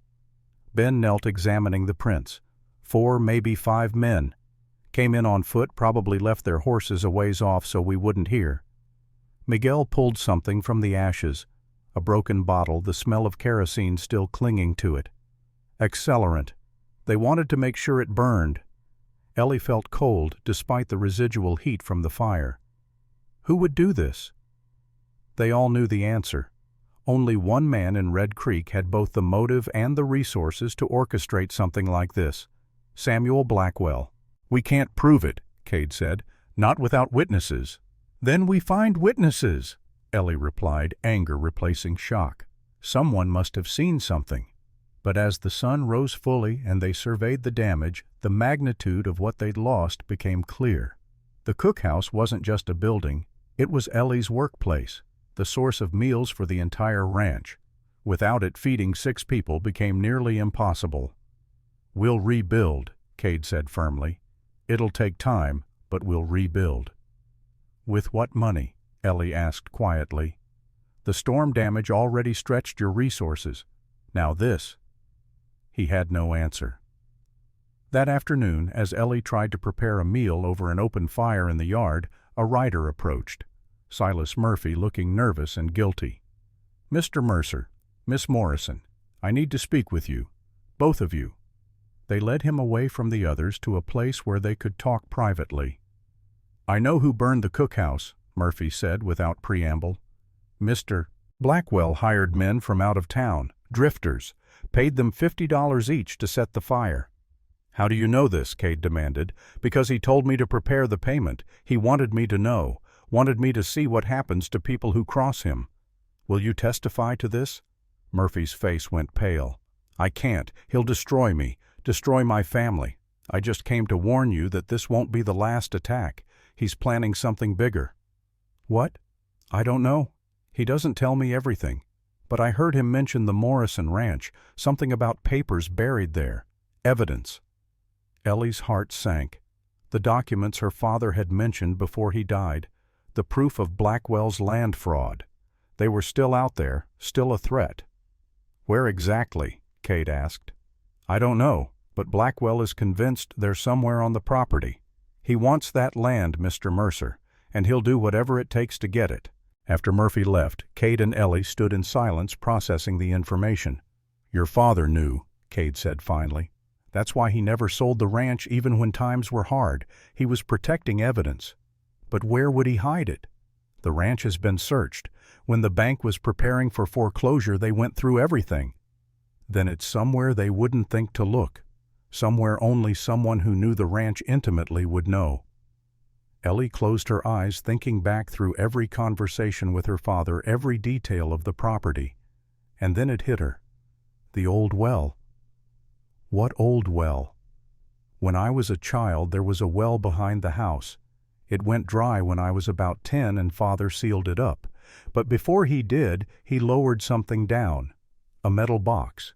I remember because I asked him what was in it, and he said, insurance for the future. Did anyone else know about this? Carmen might, but no one else.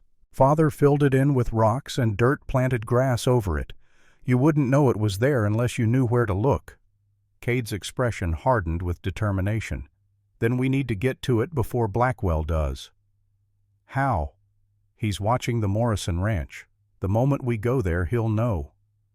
Then we go at night, when he's not expecting it. That's dangerous.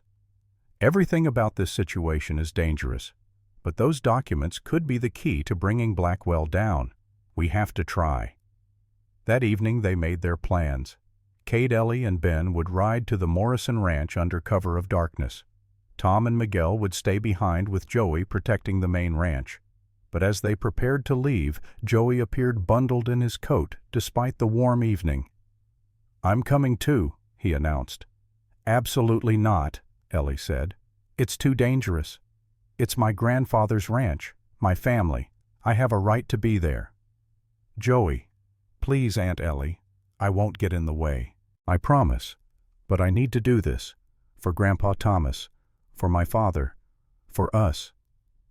Ellie looked at Cade, who shrugged helplessly. The boy had a point, and they both knew that trying to leave him behind would only result in him trying to follow them. All right, Ellie said finally. But you stay close to me. You do exactly what we say. And if there's trouble, you run. Understood. Understood. They set out under a moonless sky, the darkness both protection and threat. The ride to the Morrison Ranch took an hour, every minute stretched taut with tension. When they arrived, the place looked abandoned, desolate. The house dark, the barn sagging, the fields overgrown. It's dying, Ellie whispered, pain evident in her voice. Without someone to care for it, it's just dying. We'll bring it back, Cade promised, after this is over. They moved to the back of the property to where Ellie remembered the old well being. In the darkness, with only a shuttered lantern for light, finding it proved difficult. Ben paced off the distance from the house. Should be right about here. They began digging, the sound of shovels striking dirt loud in the quiet night. Every noise made them freeze, listening for signs they'd been discovered. But the night remained still. After an hour of digging, Ben's shovel struck something solid. Metal. Found it. Working carefully, they uncovered the well cap. It took all three adults to shift it aside. Below was darkness, the smell of stale air and old water. How deep? Cade asked. 20 feet, maybe I'll go down. He tied a rope around his waist, secured it to a nearby tree, and began lowering himself into the well. Ellie held the lantern, trying to give him light. She watched him descend, heart in her throat, until his voice echoed up from the darkness. Got it. He emerged minutes later, covered in dirt and spiderwebs, holding a metal box about the size of a hat box, locked but intact. We need to open it, Ellie said. Not here. If someone sees the light. The sound of horses approaching cut him off, multiple horses moving fast. They found us, Ben said grimly. Cade grabbed the box and Joey. Run. Back to the horses. Now. They ran, stumbling in the darkness, hearing the shouts behind them growing closer. Ellie's lungs burned her legs, screaming protest, but she didn't slow down. They reached their horses, mounted in a chaos of motion. Joey behind Cade, the metal box secured in Ellie's saddlebag. Ride, Cade shouted. The chase was on. Through the darkness they fled, the pursuing riders gaining.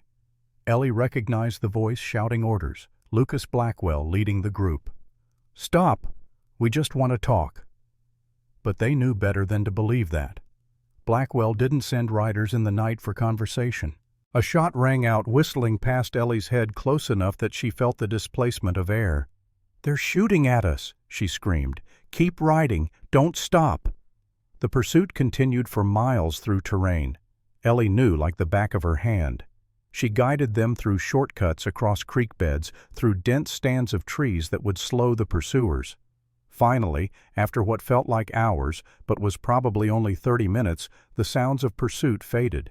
They didn't slow down until they reached Circle M, didn't feel safe until they were inside the barn with the doors barred and weapons at hand. Joey was crying, terrified by the chase. Ellie held him, murmuring reassurances, while her own hands shook. Ben stood guard at the door while Cade used a chisel to break the lock on the metal box. Inside were papers, dozens of them. Deeds, contracts, letters, and at the bottom a journal in Thomas Morrison's handwriting.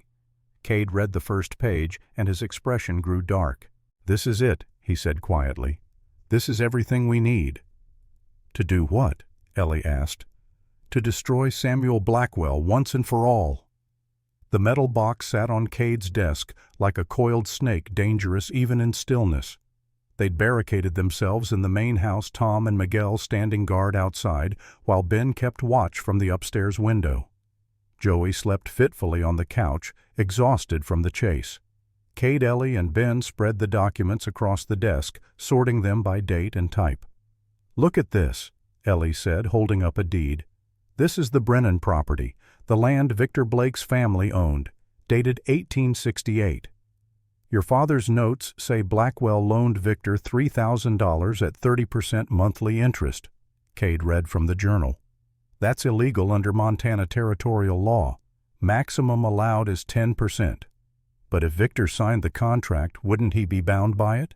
Not if the contract is fraudulent. Look here. Cade pointed to a clause in tiny print at the bottom of the deed. This gives Blackwell the right to seize the property if even one payment is late, and the payment schedule was designed to be impossible to meet. Ben whistled low. That's not a loan. That's a trap. They found similar documents for 8 other families. The pattern was always the same. Blackwell would identify a struggling rancher or homesteader, offer a loan with terms that seemed reasonable at first glance, bury predatory clauses in complex legal language, then foreclose the moment the borrower stumbled. My father documented everything. Ellie said, her voice thick with emotion. He knew what Blackwell was doing. He tried to stop it. There's more, Cade said, pulling out a letter. This is correspondence between Blackwell and a man named James Thornton, Ruth's husband. Ellie read over his shoulder.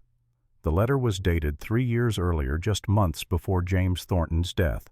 James was threatening to expose Blackwell's scheme. He'd discovered the fraud and was planning to go to the territorial governor. She looked up, eyes wide. Cade, the official report said James died in a riding accident. His horse spooked and threw him. Except James Thornton was one of the best horsemen in the territory, Ben said quietly.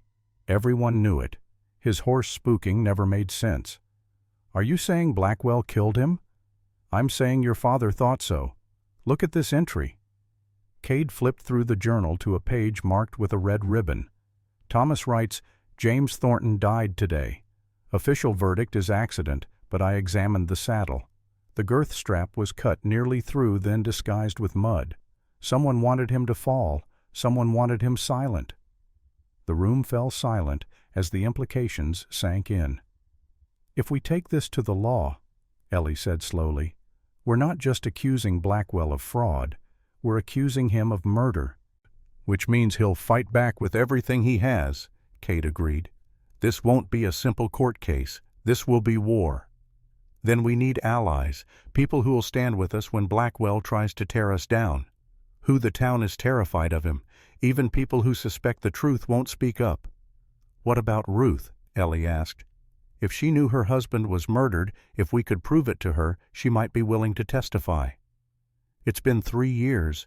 Asking her to relive that pain to put herself in Blackwell's crosshairs is asking a lot. I know. But Ruth deserves the truth. And James deserves justice. At dawn they made their move. Cade and Ellie rode into town, the journal and key documents hidden in a saddlebag. Ben stayed behind with Joey, both for the boys' protection and to guard the remaining evidence. Red Creek was just stirring to life when they arrived. Shop owners sweeping sidewalks, the smell of bread from the bakery, morning coffee brewing at Ruth's cafe. They found Ruth opening up her 2 children, helping arrange chairs and tables. Ellie, Cade. What are you doing here so early? Then she saw their faces. What's wrong? We need to talk, Ellie said. About James. Ruth's expression closed down immediately. I don't talk about James. Please, Ruth, it's important. It's about how he died. He died in an accident. A terrible, senseless accident. It wasn't an accident. The words hung in the air. Ruth's children looked up confused. She shooed them to the back room before turning back to Ellie and Cade. What are you saying? They showed her the documents, the letters, Thomas Morrison's journal entry about the cut saddle strap. Ruth read it all, her face growing paler with each page. When she finished, she sank into a chair, hands shaking. I knew, she whispered. Deep down I knew. James was too good a rider, the horse too well trained, but admitting it meant admitting someone had murdered him. And if someone had murdered him, that meant they might come after me, after my children. So you stayed silent. I stayed alive. I stayed safe. I told myself it was for the children, but really it was because I was too much of a coward to face the truth. Ellie knelt beside her. You're not a coward. You're a mother protecting her children. No one can fault you for that. But James deserves justice. He died trying to do the right thing, and I've been too afraid to finish what he started." "You don't have to do this alone," Cade said. "We're taking this to the territorial marshal. With your testimony with these documents, we can bring Blackwell down." Ruth looked at him, then at Ellie, then at her children playing in the back room. "If I do this, if I testify, Blackwell will retaliate. He could destroy my business, run me out of town. Or he could end up in prison stripped of his power. It's a risk either way." Ruth was quiet for a long moment. Then she stood squaring her shoulders in a way that reminded Ellie of her own desperate courage. "James was a good man, the best man I ever knew. He wouldn't want me to live in fear." She looked at Ellie. "You've taught me that. The way you've stood up even when the whole town turned against you. If you can be brave, so can I." "So you'll testify." "I'll do more than that. I'll help you find others. James kept notes just like your father. Names of people Blackwell cheated, families he destroyed. If we can convince even a few of them to speak up, we'll have a case Blackwell can't fight." Over the next few hours, they worked together identifying potential witnesses. Victor Blake, whose family had lost everything. The Johnsons, who'd been forced off their homestead. Sarah Chen, whose father's general store had been seized when he couldn't pay a debt. By noon, they had a list of 12 families. Not all would agree to testify. Fear of Blackwell ran deep. But even 3 or 4 credible witnesses combined with the documentary evidence would be enough. "The territorial marshal is in Helena," Cade said, studying a map. 3 days' ride. We send word by telegraph, arrange a meeting, present the evidence formally." "Blackwell will know the moment we send a telegraph," Ellie pointed out. "The telegraph operator is his brother-in-law." "Then we send someone he won't suspect, someone who can get to Helena without raising alarm." They all looked at Ruth. "My sister lives in Helena," she said slowly. "I could say I'm going to visit her. Take the children. Blackwell knows we go twice a year. He wouldn't think anything of it. It's dangerous. Everything about this is dangerous, but I'm done being afraid." That afternoon, Ruth closed the cafe early, telling the few customers that she needed to visit her sick sister. Plausible, ordinary, nothing to raise suspicion. Cade gave her copies of the key documents sealed in an oilskin pouch.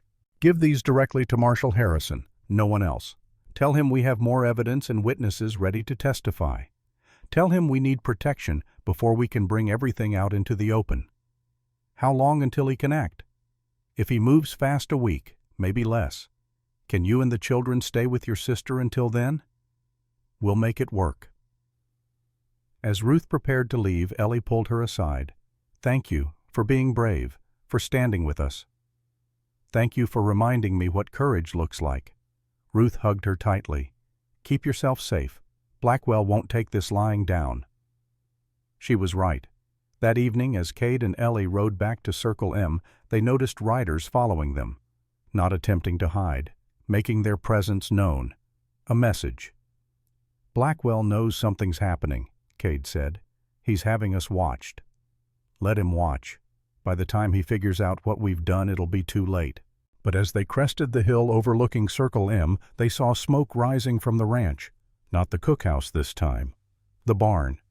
And in the yard, surrounded by Blackwell's men, stood Tom Miguel and Ben, hands bound, on their knees.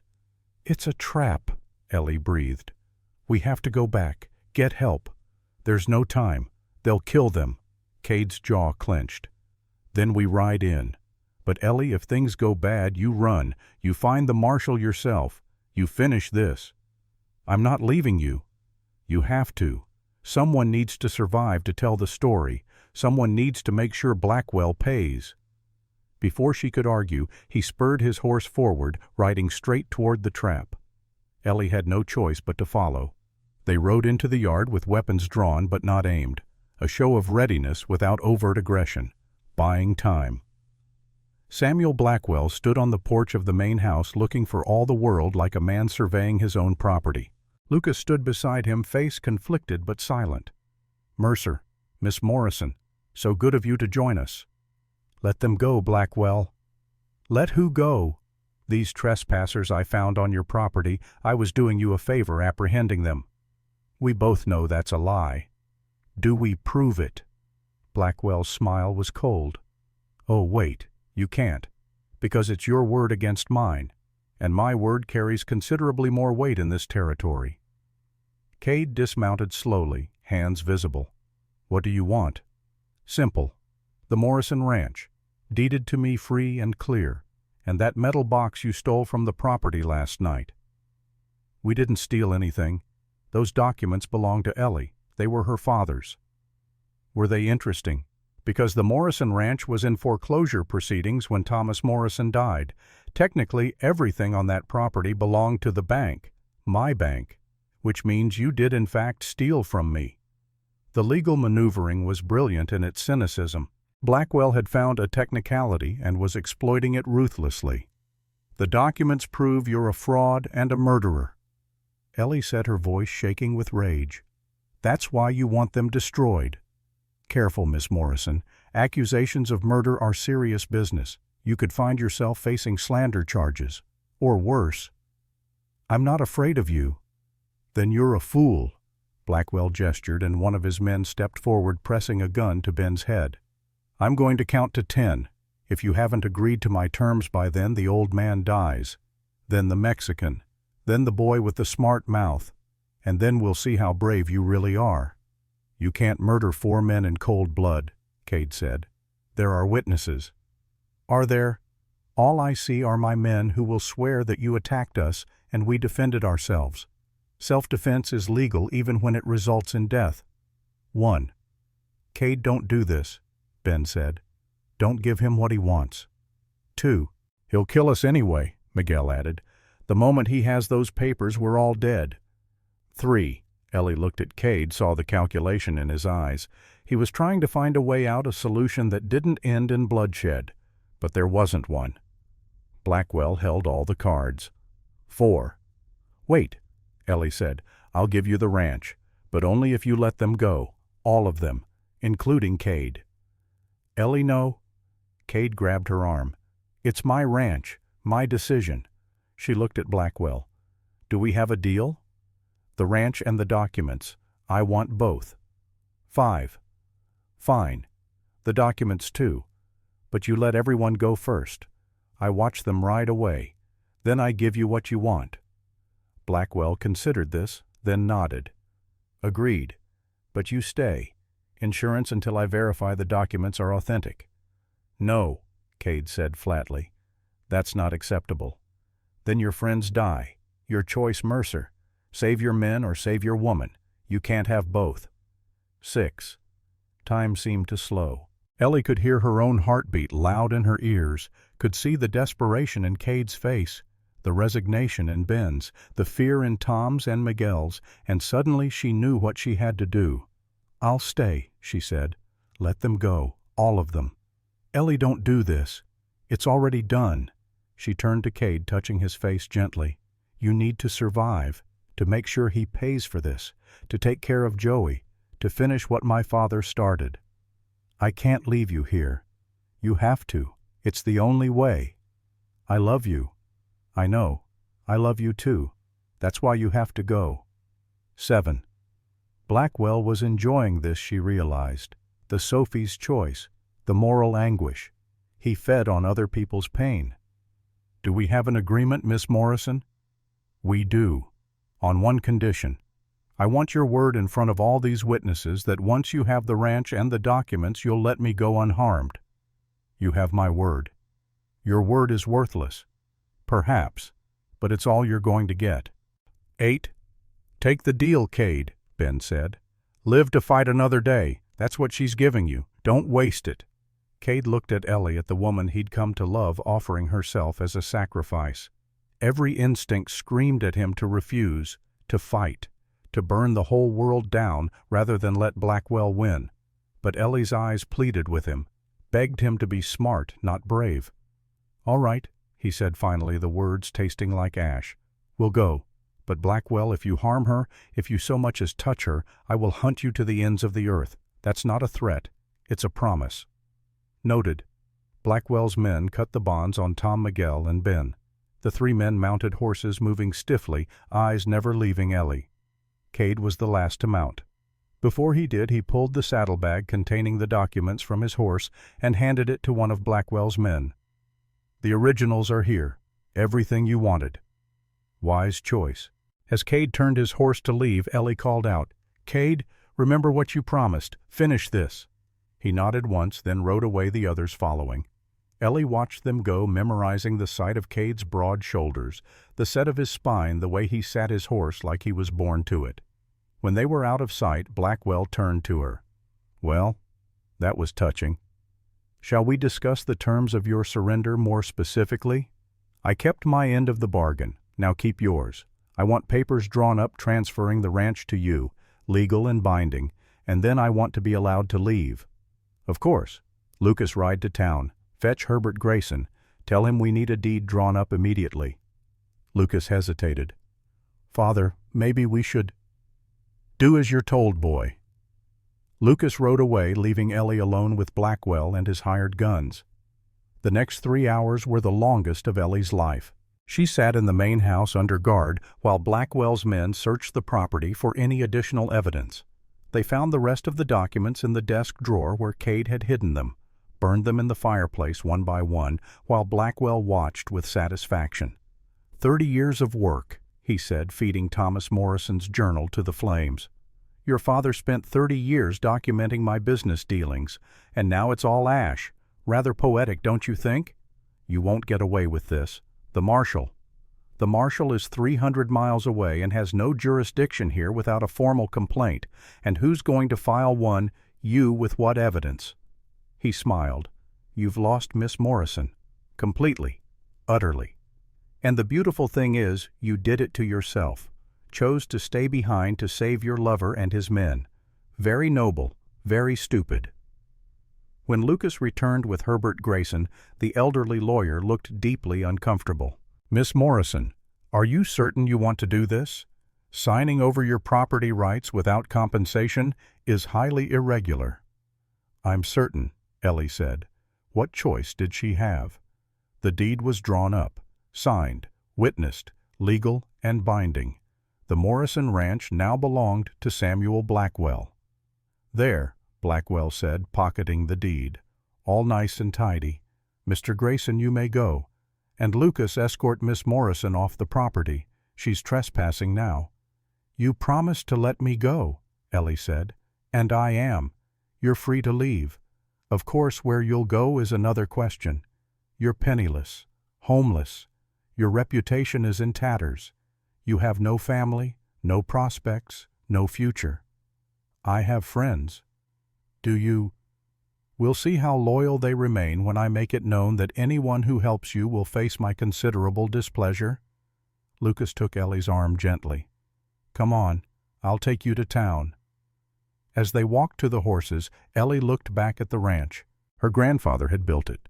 Her father had bled for it, and now it belonged to the man who'd destroyed both of them. But as Lucas helped her onto a horse, she felt something pressed into her hand, a folded piece of paper. She looked at him questioningly. He shook his head slightly. "Not here, not now." They rode in silence until they were out of sight of the ranch. Then Lucas spoke. "I'm sorry. For all of this. For my father. For not being strong enough to stand up to him. Why are you helping me? Because you were right to refuse me 3 years ago. I'm weak. I've always been weak. But maybe just once I can do the right thing. What's this?" She unfolded the paper. It was a page from Thomas Morrison's journal, one that hadn't been burned, one that Lucas must have hidden. The page detailed a conversation between Thomas and James Thornton just days before James's death. It included names, dates, specific details of Blackwell's fraudulent schemes, and at the bottom, in Thomas's careful handwriting, a note, "Copy made and sent to Territorial Governor's Office, Helena, case file 1975-0423. "There's another copy," Ellie breathed, "in Helena. My father doesn't know. He thinks he destroyed all the evidence, but this page proves there's more, proves the case file exists. Why are you giving this to me?" "Because I loved you once, maybe I still do, and because watching my father destroy good people has slowly destroyed me. I can't stop him, but maybe you can." When they reached town, Lucas left her at Ruth's cafe. The place was closed, Ruth still in Helena, but the door was unlocked. "Stay here," Lucas said. "Out of sight. I'll try to get word to Mercer, let him know you're safe." "Lucas, thank you." He nodded once, then rode away. Ellie went inside, locked the door, and finally allowed herself to break down. She'd lost the ranch, lost the evidence, nearly lost everything. But she still had this one page, this one chance, and she still had Cade. Cade Mercer had never felt so much rage in his entire life. He'd left Ellie behind, left her in the hands of a murderer. Every instinct screamed at him to go back to fight, to burn Blackwell's world to ashes. But he'd made a promise. Finish this. The ride back to Circle M was silent, each man lost in dark thoughts.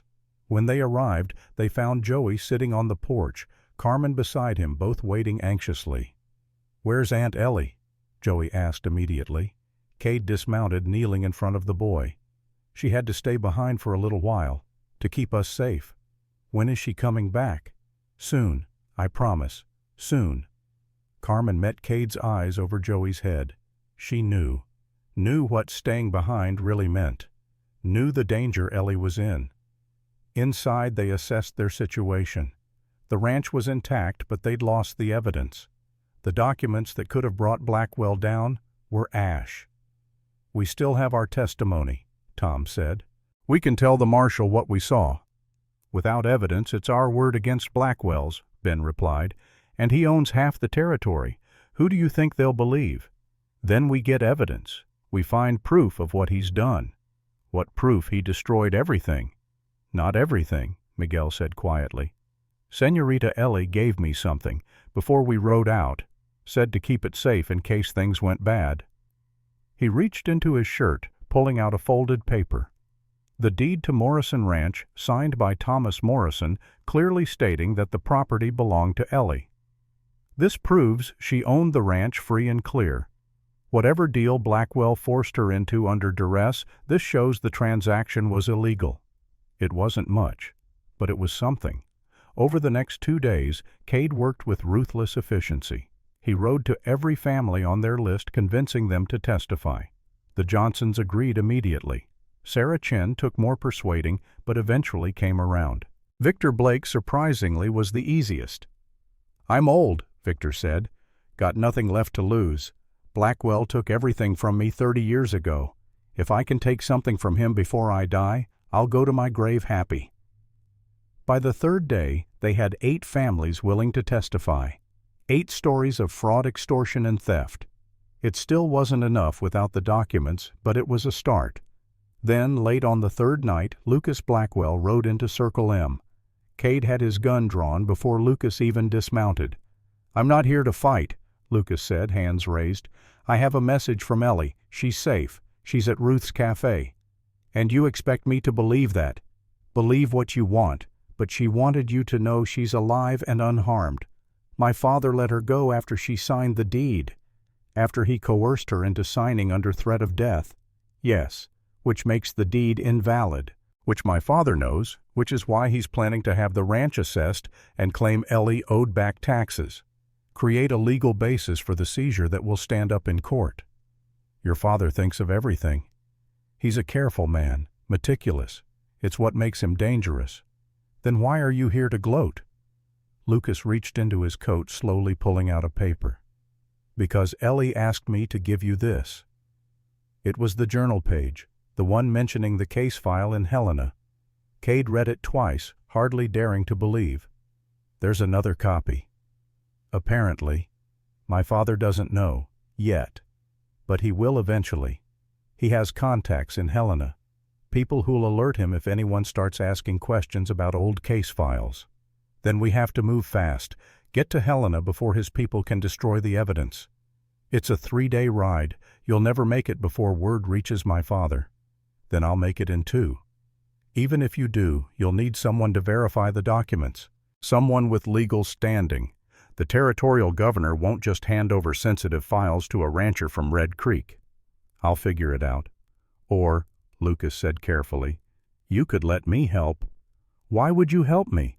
He's your father." He's a monster, and I've stood by and watched him destroy good people my entire life. I can't change the past, but maybe I can change the future." Cade studied him, looking for deception, finding only weary sincerity. "If you're lying, if this is some trick, then you can kill me. I won't stop you. I probably deserve it for all the times I should have acted and didn't." Ben spoke up from the doorway. "We don't have time for debate. If there's evidence in Helena, we need it. Now, before Blackwell figures out what we're doing." "Agreed," Cade said. "Tom Miguel, you stay here. Protect Joey and Carmen. Ben, you're with me. And Lucas, you're coming too. If this is a trap, I want you where I can see you." They rode out within the hour, pushing the horses hard through the night. Lucas proved himself useful immediately, knowing shortcuts through the mountains that cut hours off the journey. He also provided information about his father's network, who to avoid, who might be sympathetic. "There's a judge in Helena Cornelius Blackwood. He and my father hate each other. They were partners, once had a falling out over a land deal. If anyone would be willing to help bring my father down, it's him." "Will he see us?" "If I ask. He was my mother's brother before she died. He still sees me occasionally, much to my father's irritation." On the second day, as they watered the horses by a stream, Cade asked the question that had been bothering him. "Why now? You've had years to stand up to your father. What changed?" Lucas was quiet for a long time. "I saw you at the bank, when you paid Ellie's debt. The way you looked at her even then, like she was worth something, like she mattered. My father looks at people like they're tools, things to be used, and I realized I was starting to see the world the same way. And that scared you. Terrified me. I don't want to become him. I'd rather die." They reached Helena on the afternoon of the third day, exhausted and filthy, but alive. Judge Blackwood's office was in the territorial courthouse, a imposing brick building that dominated the town center. His clerk tried to turn them away, but Lucas insisted, and eventually they were ushered into the judge's chambers.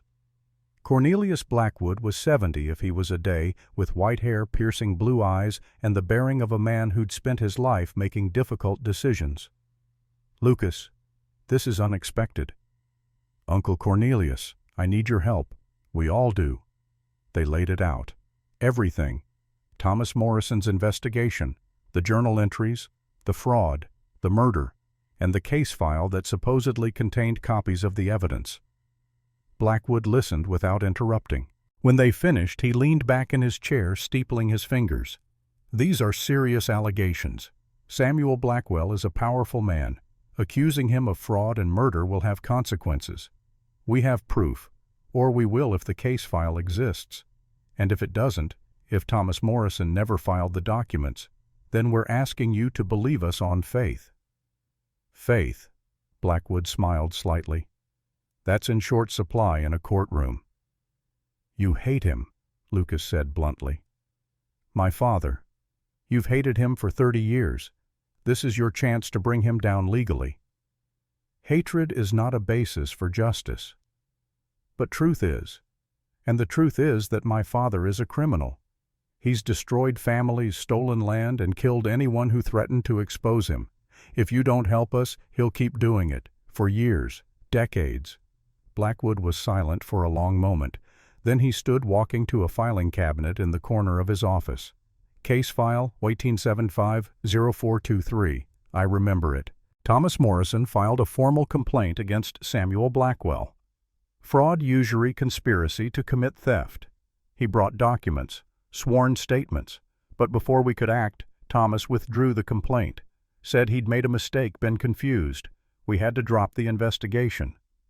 "He was threatened," Cade said. "Blackwell must have gotten to him, made him back down." "Likely, but the file still exists. All evidence submitted becomes part of the official record, even in dropped cases." He opened the cabinet, pulled out a thick folder, and dropped it on his desk. Inside were copies of deeds, contracts, letters, everything that had been in Thomas's metal box, everything Blackwell thought he'd destroyed. "My God," Cade breathed. "It's all here." "Yes, but before I release this to you, I need something from you. A sworn statement detailing everything you know, signed and witnessed. If we're going to do this, we're going to do it right. They spent the next 3 hours writing statements, signing documents, building a legal case. Blackwood listened to each testimony, asked pointed questions, verified facts. Finally, he sat back. This is enough, more than enough. I can issue a warrant for Samuel Blackwell's arrest on multiple counts of fraud. The murder charge is more difficult to prove, but we can pursue it. How long until you can act? I'll send a marshal to Red Creek tomorrow, with papers authorizing him to take Blackwell into custody. It's over, gentlemen.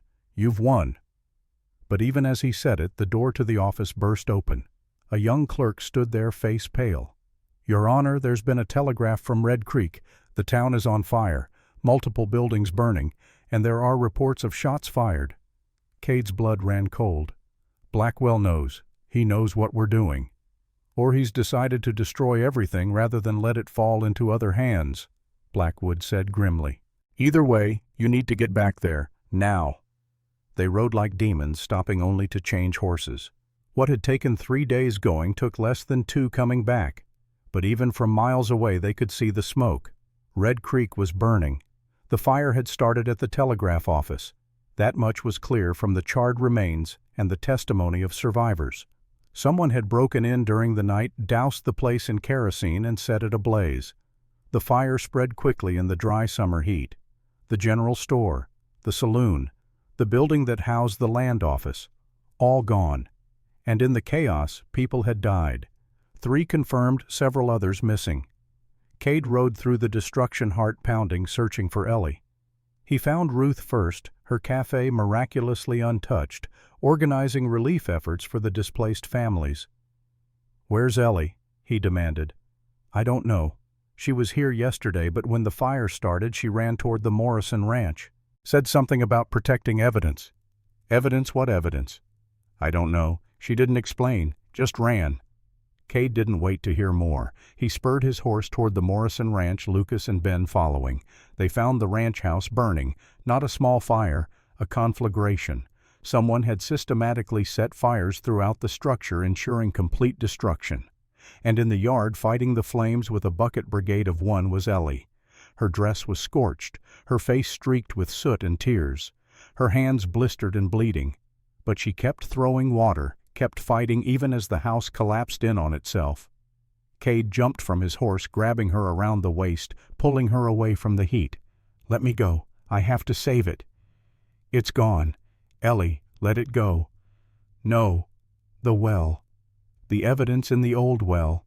There's more documents Father hid. I have to." The roof collapsed with a roar of flame and sparks. The heat drove them back, made breathing almost impossible. When the house finally fell, leaving only burning timbers and ash, Ellie collapsed in Cade's arms, sobbing. "Everything. He took everything." "I know. I'm sorry. I'm so sorry." Lucas dismounted, staring at the destruction. "My father did this, to cover his tracks, to destroy anything that might incriminate him." "Where is he?" Cade asked, his voice deadly quiet. "His house in town. Probably watching it burn, enjoying it." Cade gently released Ellie, placing her in Ben's care. Then he mounted his horse again. "Cade, what are you doing?" Ben asked. "What I should have done weeks ago. You can't just ride into town and shoot him. That's murder." "I'm not going to shoot him. I'm going to make him confess, in front of witnesses, and then I'm going to let the law handle him. And if he doesn't confess—" Cade didn't answer. Didn't need to. They all knew what would happen. The Blackwell mansion stood on a hill overlooking Red Creek, untouched by the fire.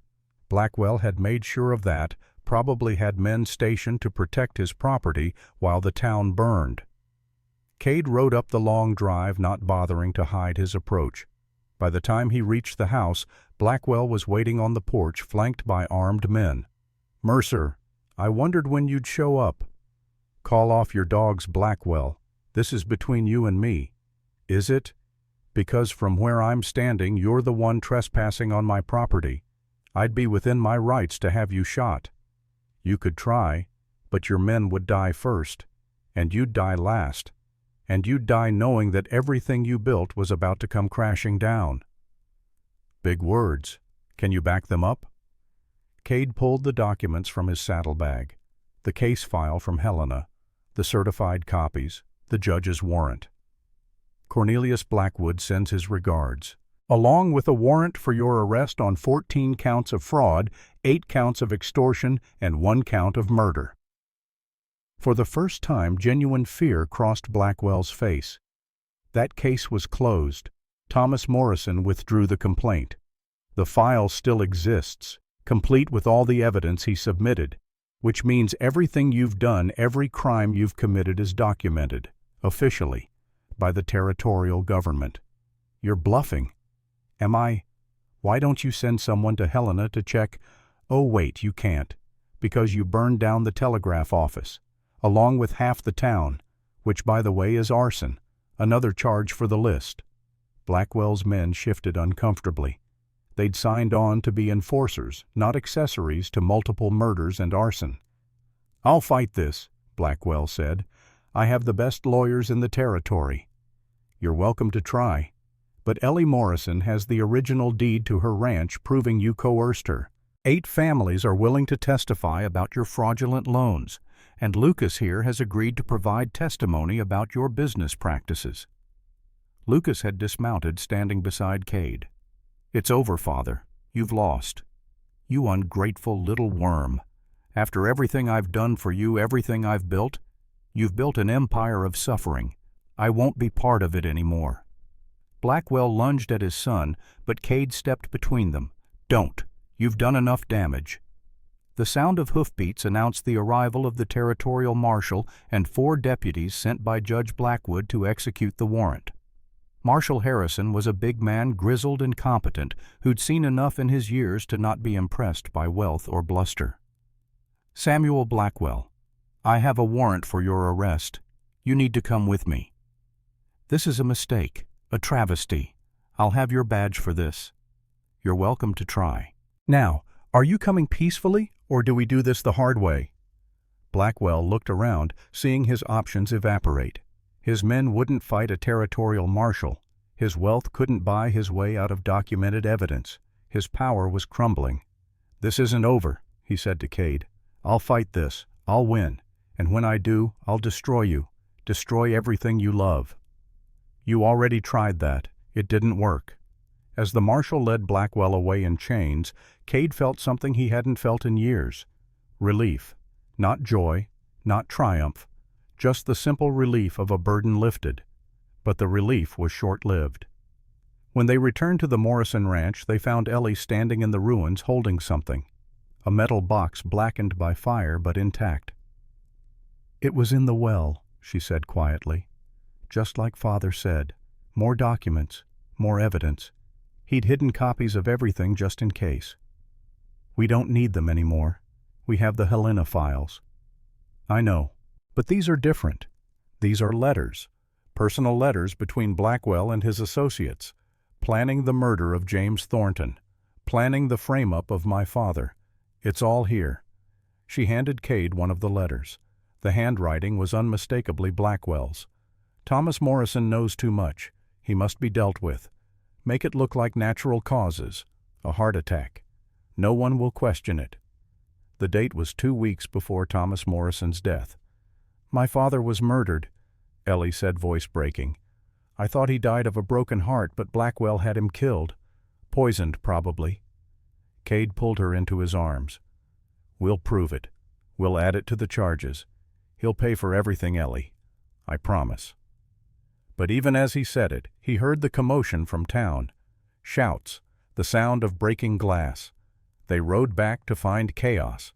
Blackwell's men, those who hadn't been arrested, were tearing through the town, breaking windows, threatening anyone who'd testified against their boss, revenge for his arrest. And in the middle of it all, Joey. The boy had been with Carmen at Ruth's cafe. When the violence started, he'd tried to run back to Circle M, but he'd been caught by 2 of Blackwell's men. They were holding him in front of the bank, using him as a hostage. "Let the boy go," Marshal Harrison shouted. "You're only making this worse for yourselves. We want Blackwell released now or the kid dies." Cade's hand went to his gun, but Ben grabbed his arm. Too many civilians. Too much chaos. You start shooting, innocent people die. Then what do I do? That's Ellie's nephew. If something happens to him... A shot rang out. For a terrible moment, Cade thought Joey had been hit, but the boy was fine. The shot had come from Ruth's cafe. Ruth stood in the window, rifle in hand, smoke curling from the barrel. That was a warning. Next one goes through your head. Let the boy go. Other townspeople emerged from buildings also armed. Shop owners, ranch hands, families who'd been silent out of fear, but were now finding their courage. "You're outnumbered," Ruth called out. "Outgunned and out of time. Release the child and surrender, or we will open fire." The two men looked at each other, saw the fury in the town's eyes, and made a decision. They released Joey, hands raised in surrender. The boy ran straight to Ellie, who swept him up in her arms, holding him so tight he could barely breathe. "I've got you, baby. I've got you. You're safe." As the marshal's men rounded up the last of Blackwell's gang, Cade surveyed the damaged town. Buildings burned, lives disrupted, but also people coming together, standing up, fighting back. "It's over," Ben said. "Really over." "Not quite," Cade replied. "We still have to testify at the trial, make sure the charges stick. See Blackwell convicted." "You think he'll be convicted?" "With the evidence we have, the testimony, the documented proof, he doesn't have a chance."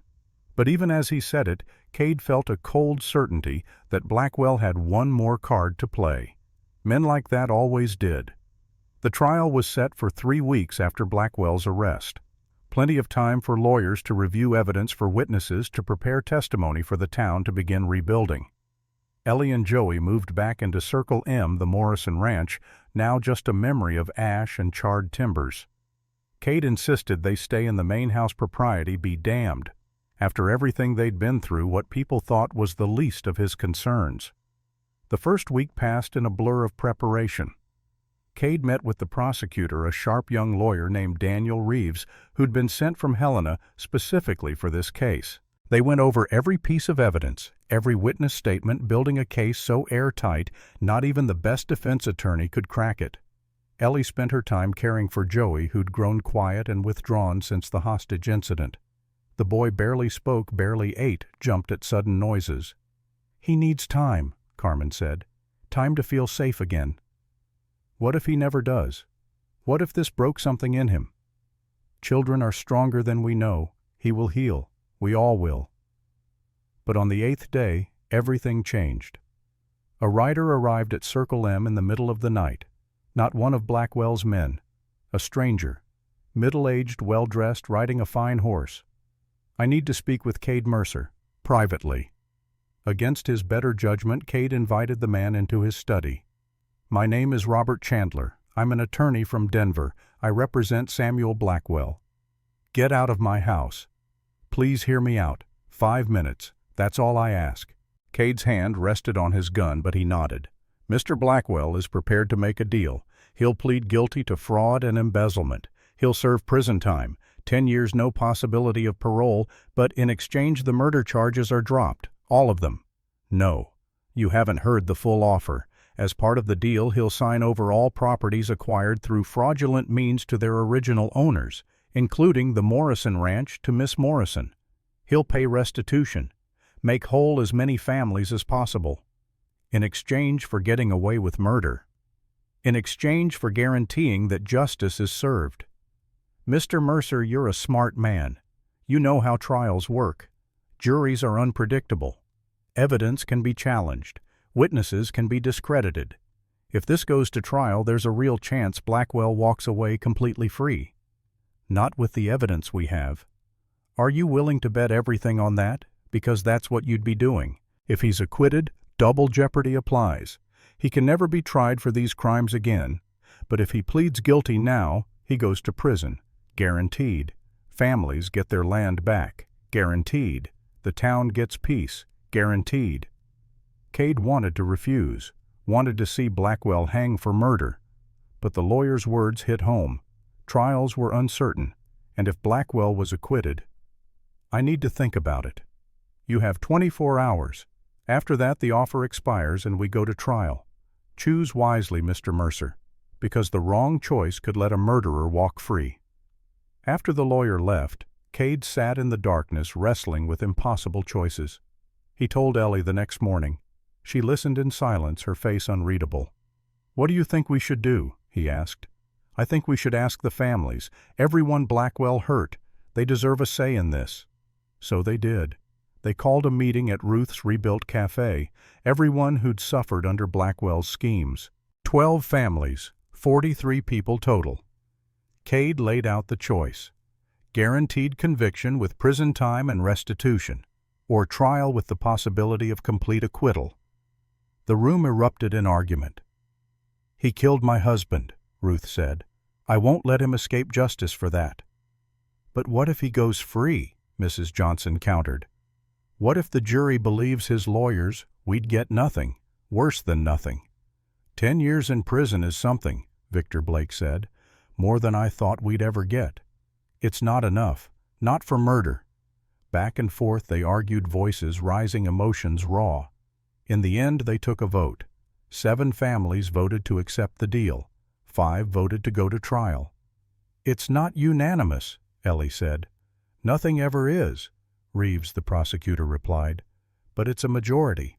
And Mr. Mercer, Miss Morrison, as the primary complainants, the final decision rests with you." Ellie looked at Cade. "What does your gut tell you?" "That I want to see him hang. But my gut also tells me that lawyer is right. We could lose at trial, and then Blackwell wins everything." "So we take the deal." "Do we?" "Your father was murdered, Ellie. So was James Thornton. Maybe others. Do we really let that go?" She was quiet for a long time. "My father used to say that justice and revenge aren't the same thing, that justice is about making things right, not making people suffer.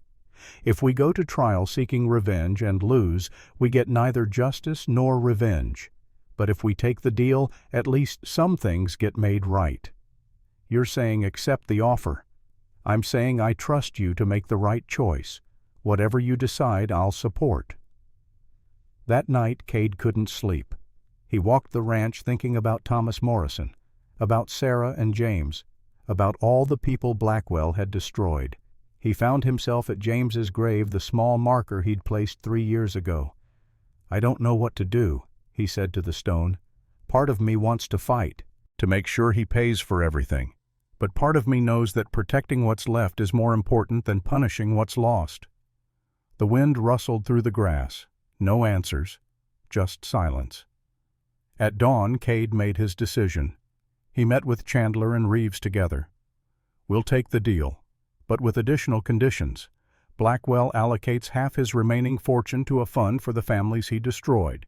He publicly confesses to every crime, including the murders, even if he's not prosecuted for them, and he's barred from ever returning to Montana Territory upon his release." Chandler considered. "I'll present the terms to my client." 2 hours later he returned. "Mr. Blackwell accepts, with one caveat. He wants to speak with Miss Morrison, privately, before he signs the confession." "Absolutely not," Cade said. "It's non-negotiable. Either she agrees to a 10-minute supervised meeting or the deal is off and we go to trial." Ellie, who'd been listening from the next room, stepped forward. "I'll do it." "Ellie, you don't have to." "Yes, I do. If this is what it takes to end this, I'll do it." The meeting was arranged for the county jail. Marshal Harrison would be present along with Cade and the prosecutor. Blackwell would remain shackled. When Ellie entered the cell area, Blackwell looked diminished. Smaller somehow, prison clothes instead of fine suits, hands bound, power stripped away. "Miss Morrison, thank you for coming. I didn't do it for you. I did it so this can end." "I know." He was quiet for a moment. "I want you to understand something. I'm not a monster. I'm a businessman. Everything I did according to the logic of business. Maximize profit, minimize risk, eliminate competition. You murdered people. I removed obstacles. There's a difference." "No, there isn't. And that's why you're here. That's why you've lost everything." Blackwell's face hardened. "I haven't lost everything. I'm alive. I'll serve my time and be released. I have money hidden where no one will find it. And when I get out, I'll rebuild. In 10 years, you'll be an old man, broken, forgotten. The empire you built will belong to others. Your name will be synonymous with fraud and murder. That's your legacy. And yours? The daughter of a man I destroyed. Living on charity from a former criminal, raising a traumatized child. That's better. Yes, because I have something you never will. People who love me. People I love in return. You're alone, Mr. Blackwell, and you'll die alone. That's justice enough. She stood to leave, but Blackwell called after her. Your father, Thomas. He was a good man, the best I ever knew. That's why I had to kill him. Good men are dangerous to people like me. The confession hung in the air, recorded by the court stenographer, witnessed by 4 people. Thank you for that, Ellie said softly, for finally telling the truth.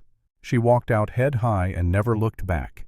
2 days later, Samuel Blackwell stood before Judge Blackwood and formally pleaded guilty to 14 counts of fraud, 8 counts of extortion and conspiracy to commit murder. He was sentenced to 10 years in the territorial prison. The families got their land back. The restitution fund was established, and Red Creek began slowly to heal. But for Ellie, standing in the courtroom watching Blackwell be led away, it felt less like victory and more like exhaustion. She'd won, but the cost had been everything she'd ever known. 3 months after the trial, Red Creek had changed. New buildings rose where old ones had burned. The Morrison Ranch, though still scarred, had begun reconstruction thanks to Blackwell's restitution fund and help from neighboring ranchers. Ruth's Cafe had expanded, becoming a true gathering place for the community. But the biggest change was in the people themselves. The families who'd testified against Blackwell, who'd stood up to power despite their fear, had found something they'd lost. Dignity, self-respect, the knowledge that they'd fought back and won. Ellie divided her time between Circle M and the Morrison Ranch. Cade had proposed properly this time with a ring he'd commissioned from a jeweler in Helena. She'd said yes, without hesitation. They planned to marry in the spring after the Morrison Ranch was fully rebuilt. A new beginning in every sense. Joey was slowly recovering. He still had nightmares, sometimes still flinched at loud noises. But he smiled more, laughed occasionally, and he'd started calling Cade Pa when he thought no one was listening. It was a Sunday afternoon, warm for October, when the riders appeared. 6 of them led by a man Cade recognized immediately despite the years. Marshal Harrison had returned, and he didn't look happy. Mercer, Miss Morrison, we need to talk. They gathered in Cade's study. Harrison looked older, tired, carrying news he didn't want to deliver. Samuel Blackwell escaped from prison 2 weeks ago, killed a guard during the breakout. He's been moving south toward the Mexican border, but we've had reports he's headed back this way. The words hit like a physical blow. How? Ellie asked. The territorial prison is supposed to be secure. He had help on the inside, guards he'd bribed before his conviction. They waited until people stopped paying attention, then broke him out during a prisoner transfer. You've been hunting him for 2 weeks and didn't warn us. We thought we had him cornered in Cheyenne 3 days ago, but he slipped through. We tracked him heading back this way and got here as fast as we could. Why would he come back? He's a wanted man here. He should be running. Harrison pulled out a piece of paper, a letter written in Blackwell's distinctive hand. Because he sent this to Judge Blackwood, promising that before he leaves the territory for good, he has unfinished business to settle. We believe he's coming for you, both of you. Cade felt cold certainty settle in his gut. He's not just running. He's coming to kill us. That's our assessment. I've brought deputies. We'll station them around both ranches, set up a perimeter. But Blackwell is smart. He won't come straight at us. He'll wait. Watch. Strike when we're vulnerable. So what do? Sit here like bait in a trap. That's exactly what we do. We use you to draw him out. Then we end this. Permanently. Ellie shook her head. No, I won't put Joey at risk, or Carmen, or anyone else. If Blackwell wants me, let him come. But somewhere away from innocent people. That's not how this works, Miss Morrison. Then make it work. Because I didn't survive everything I've been through to let that monster hurt people I love. They argued for an hour, but Ellie was immovable. Finally, a plan took shape. The Morrison Ranch would be the trap. Ellie and Cade would stay there visibly vulnerable. The deputies would hide in the surrounding area out of sight, but close enough to respond quickly. Joey and Carmen would be moved to town under guard at Ruth's cafe. He'll see through this, Cade warned. Blackwell's not stupid. He doesn't have to believe it completely. He just has to be tempted. Rage makes people reckless, and Blackwell has a lot to be angry about. The next 3 days were tense. Every shadow could be Blackwell, every sound a threat. Cade and Ellie slept in shifts, weapons always close, waiting for an attack that didn't come. On the 4th night it happened, not at the Morrison Ranch, at Circle M. Tom had been feeding the horses when he heard something, a sound that didn't belong. He went to investigate and found the barn on fire.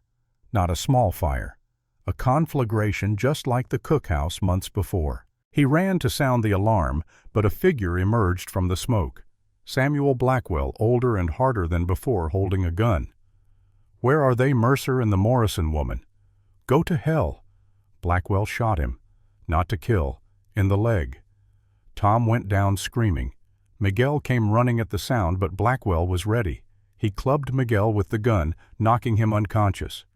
By the time the deputies arrived from their positions at the Morrison Ranch, Blackwell was gone, and Tom was bleeding out in the dirt. They got him to the doctor in town, but it was close, too close. "He's sending a message," Harrison said. "He can strike anywhere, any time. No one is safe." "Then we end this," Cade replied. "Tonight. We find him, and we end it." "He could be anywhere. We don't have the manpower to search the entire territory." But Ellie knew. "He's at the Morrison Ranch, my father's ranch, where it all started. That's where he'll make his stand." "How can you be sure?" "Because that's what I'd do. It's symbolic, poetic. He destroys the ranch that destroyed him. It's the ending he wants." They rode out at dusk. Cade, Ellie, Harrison, and 4 deputies. The ranch was dark when they arrived, no lights, no movement. But smoke rose from the chimney. Someone was inside. "Let me go in," Cade said. "Alone. He wants to gloat, to explain, to make me understand why I deserve to die. Give him that, and while he's talking you move into position. That's suicide. That's strategy. Trust me." Against his better judgment, Harrison agreed. Cade approached the house openly, hands visible, no weapon drawn. The door was unlocked. Inside, a fire burned in the hearth, and Samuel Blackwell sat in Thomas Morrison's old chair, drinking Thomas Morrison's whiskey. "Mercer, I was wondering when you'd arrive. You attacked my ranch, hurt my men. You got my attention." "Good. That was the point." Blackwell poured a second glass of whiskey, offering it to Cade. "Drink, for old times." "We've never had old times." "No, but we will. In the next few minutes before I kill you, we'll have a moment of perfect understanding. Predator and prey, seeing each other clearly." "I'm not prey. Everyone is prey to someone. Your mistake was thinking you were a hunter." Blackwell sipped his whiskey. "Do you know what I realized in prison? That I'd wasted my life on the wrong pursuits. Money, power. These things are ephemeral. But revenge is forever. You're insane. I'm free, of conscience, of doubt, of the burden of pretending to be civilized. I escaped prison because I decided I would. I've stayed free because I'm willing to do what you won't. I'll kill you tonight and your woman and anyone else who stands between me and my revenge, and I'll sleep perfectly afterward. You won't make it out of this territory alive. Probably not, but I'll die satisfied. Can you say the same?" Outside, Harrison and his men were moving into position. Through the window, Cade could see their shadows. He needed to keep Blackwell talking, just a little longer. "You blame me for your downfall, but I was just a tool. Your own greed brought you down, your own evil." "Evil," Blackwell laughed. "There's no such thing. just people pursuing their self-interest with varying degrees of efficiency. I was efficient, until you interfered. I didn't interfere. I saved a woman from losing her home. Everything else was you. Was it? Or was it her father, Thomas Morrison, the righteous fool? He could have looked the way, taken the bribes I offered, lived quietly. Instead, he documented everything, created evidence, forced me to act, forced you to murder him, to eliminate a threat, basic survival instinct. A board creaked upstairs. Blackwell's eyes flicked to the ceiling. Your deputies aren't as quiet as they think. How many 6'8"? Does it matter? Not really. I have enough dynamite planted around this house to kill everyone in it, including you, including me. We all die tonight, Mercer. The only question is whether it's fast or slow. Cade's blood ran cold. You're bluffing.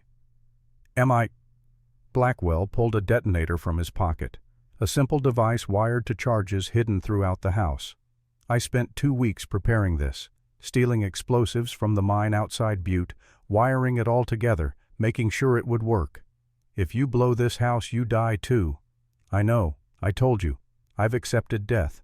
Have you? Upstairs, the deputies were moving into position, unaware of the danger. Outside, Ellie waited with Harrison, not knowing the house was rigged to explode.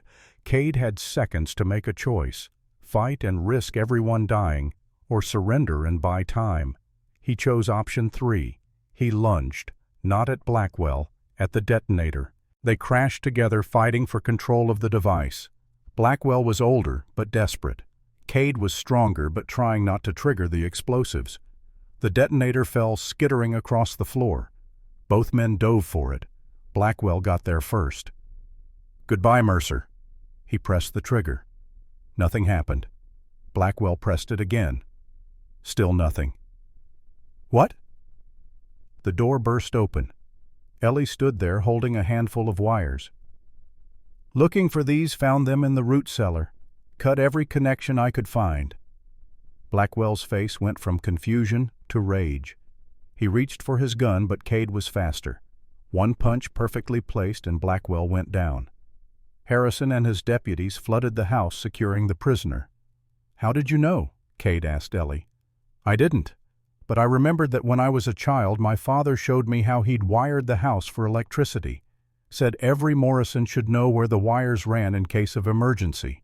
Figured if Blackwell had planted explosives, he'd use the same conduits, so I cut them all. You could have been killed. So could you. We're even. As they led Blackwell away again in chains, he looked at Ellie with something like respect. You're your father's daughter. Thomas would be proud. I know. This time there would be no prison. Blackwell had murdered a guard during his escape, had attempted to kill law enforcement officers. The territorial governor issued a statement that Blackwell would be tried for capital murder, and this time there would be no deals. The execution took place on a cold December morning 2 months after Blackwell's recapture. Cade didn't attend. Neither did Ellie. They'd seen enough of Samuel Blackwell to last a lifetime. Instead, they spent that morning at the Morrison Ranch watching the new house take shape. The foundation had been laid in November. By spring, it would be ready to live in. It'll be bigger than the old one, Ellie said, standing beside Cade as workers hammered and sawed. 2 stories, 4 bedrooms, a proper kitchen for Carmen. And a study for you, Cade added. You'll need a place to keep your father's journals, the ones that didn't burn. She leaned against him, and he wrapped an arm around her shoulders. 3 months of rebuilding, 3 months of healing, 3 months of learning to live again. Joey came running from the barn, Dusty following behind him like an oversized puppy. The boy was laughing, really laughing for the first time since the hostage incident. Pa, Aunt Ellie, Ben says I can help with the new fence line tomorrow. Pa, the word no longer hesitant, no longer whispered, just natural. If your schoolwork is done, Cade replied. It is Miss Ruth checked it this morning. Ruth had taken over teaching the children of Red Creek after the old schoolhouse burned. Her cafe had become a gathering place for learning as well as eating. The town was rebuilding in more ways than one. That evening, as the sun set over the western mountains, Cade and Ellie sat on the porch of the main house at Circle M.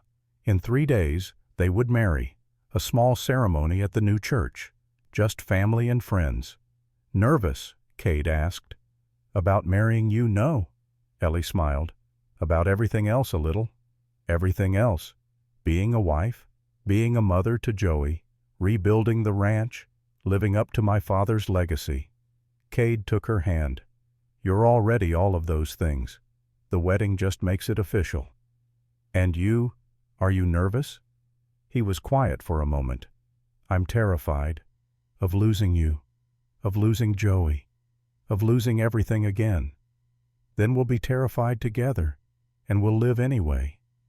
He kissed her then there in the fading light, and it felt like a promise, like a vow made before the vows.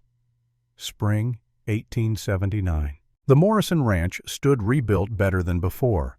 The house gleamed with fresh paint. The barn was solid and strong. The fields green with new grass stretched toward the mountains. Cade and Ellie Morrison stood on their porch watching Joey chase chickens in the yard. Carmen hummed in the kitchen making the pies that had started everything. "Do you ever think about that first day?" Ellie asked. "When I brought you that pie?" "Every day. I think about how close I came to saying no, to walking away, to missing all of this. What changed your mind, really? The taste, the connection to Sarah, but more than that." He turned to face her. "I think some part of me knew that saying yes to you meant saying yes to life again. And now I can't imagine saying anything else." In the distance, the town of Red Creek was visible, rebuilt, renewed, no longer under Blackwell's shadow. 8 families had gotten their land back. Ruth's Cafe thrived. Victor Blake had died peacefully in his sleep 6 months after the trial, finally at peace.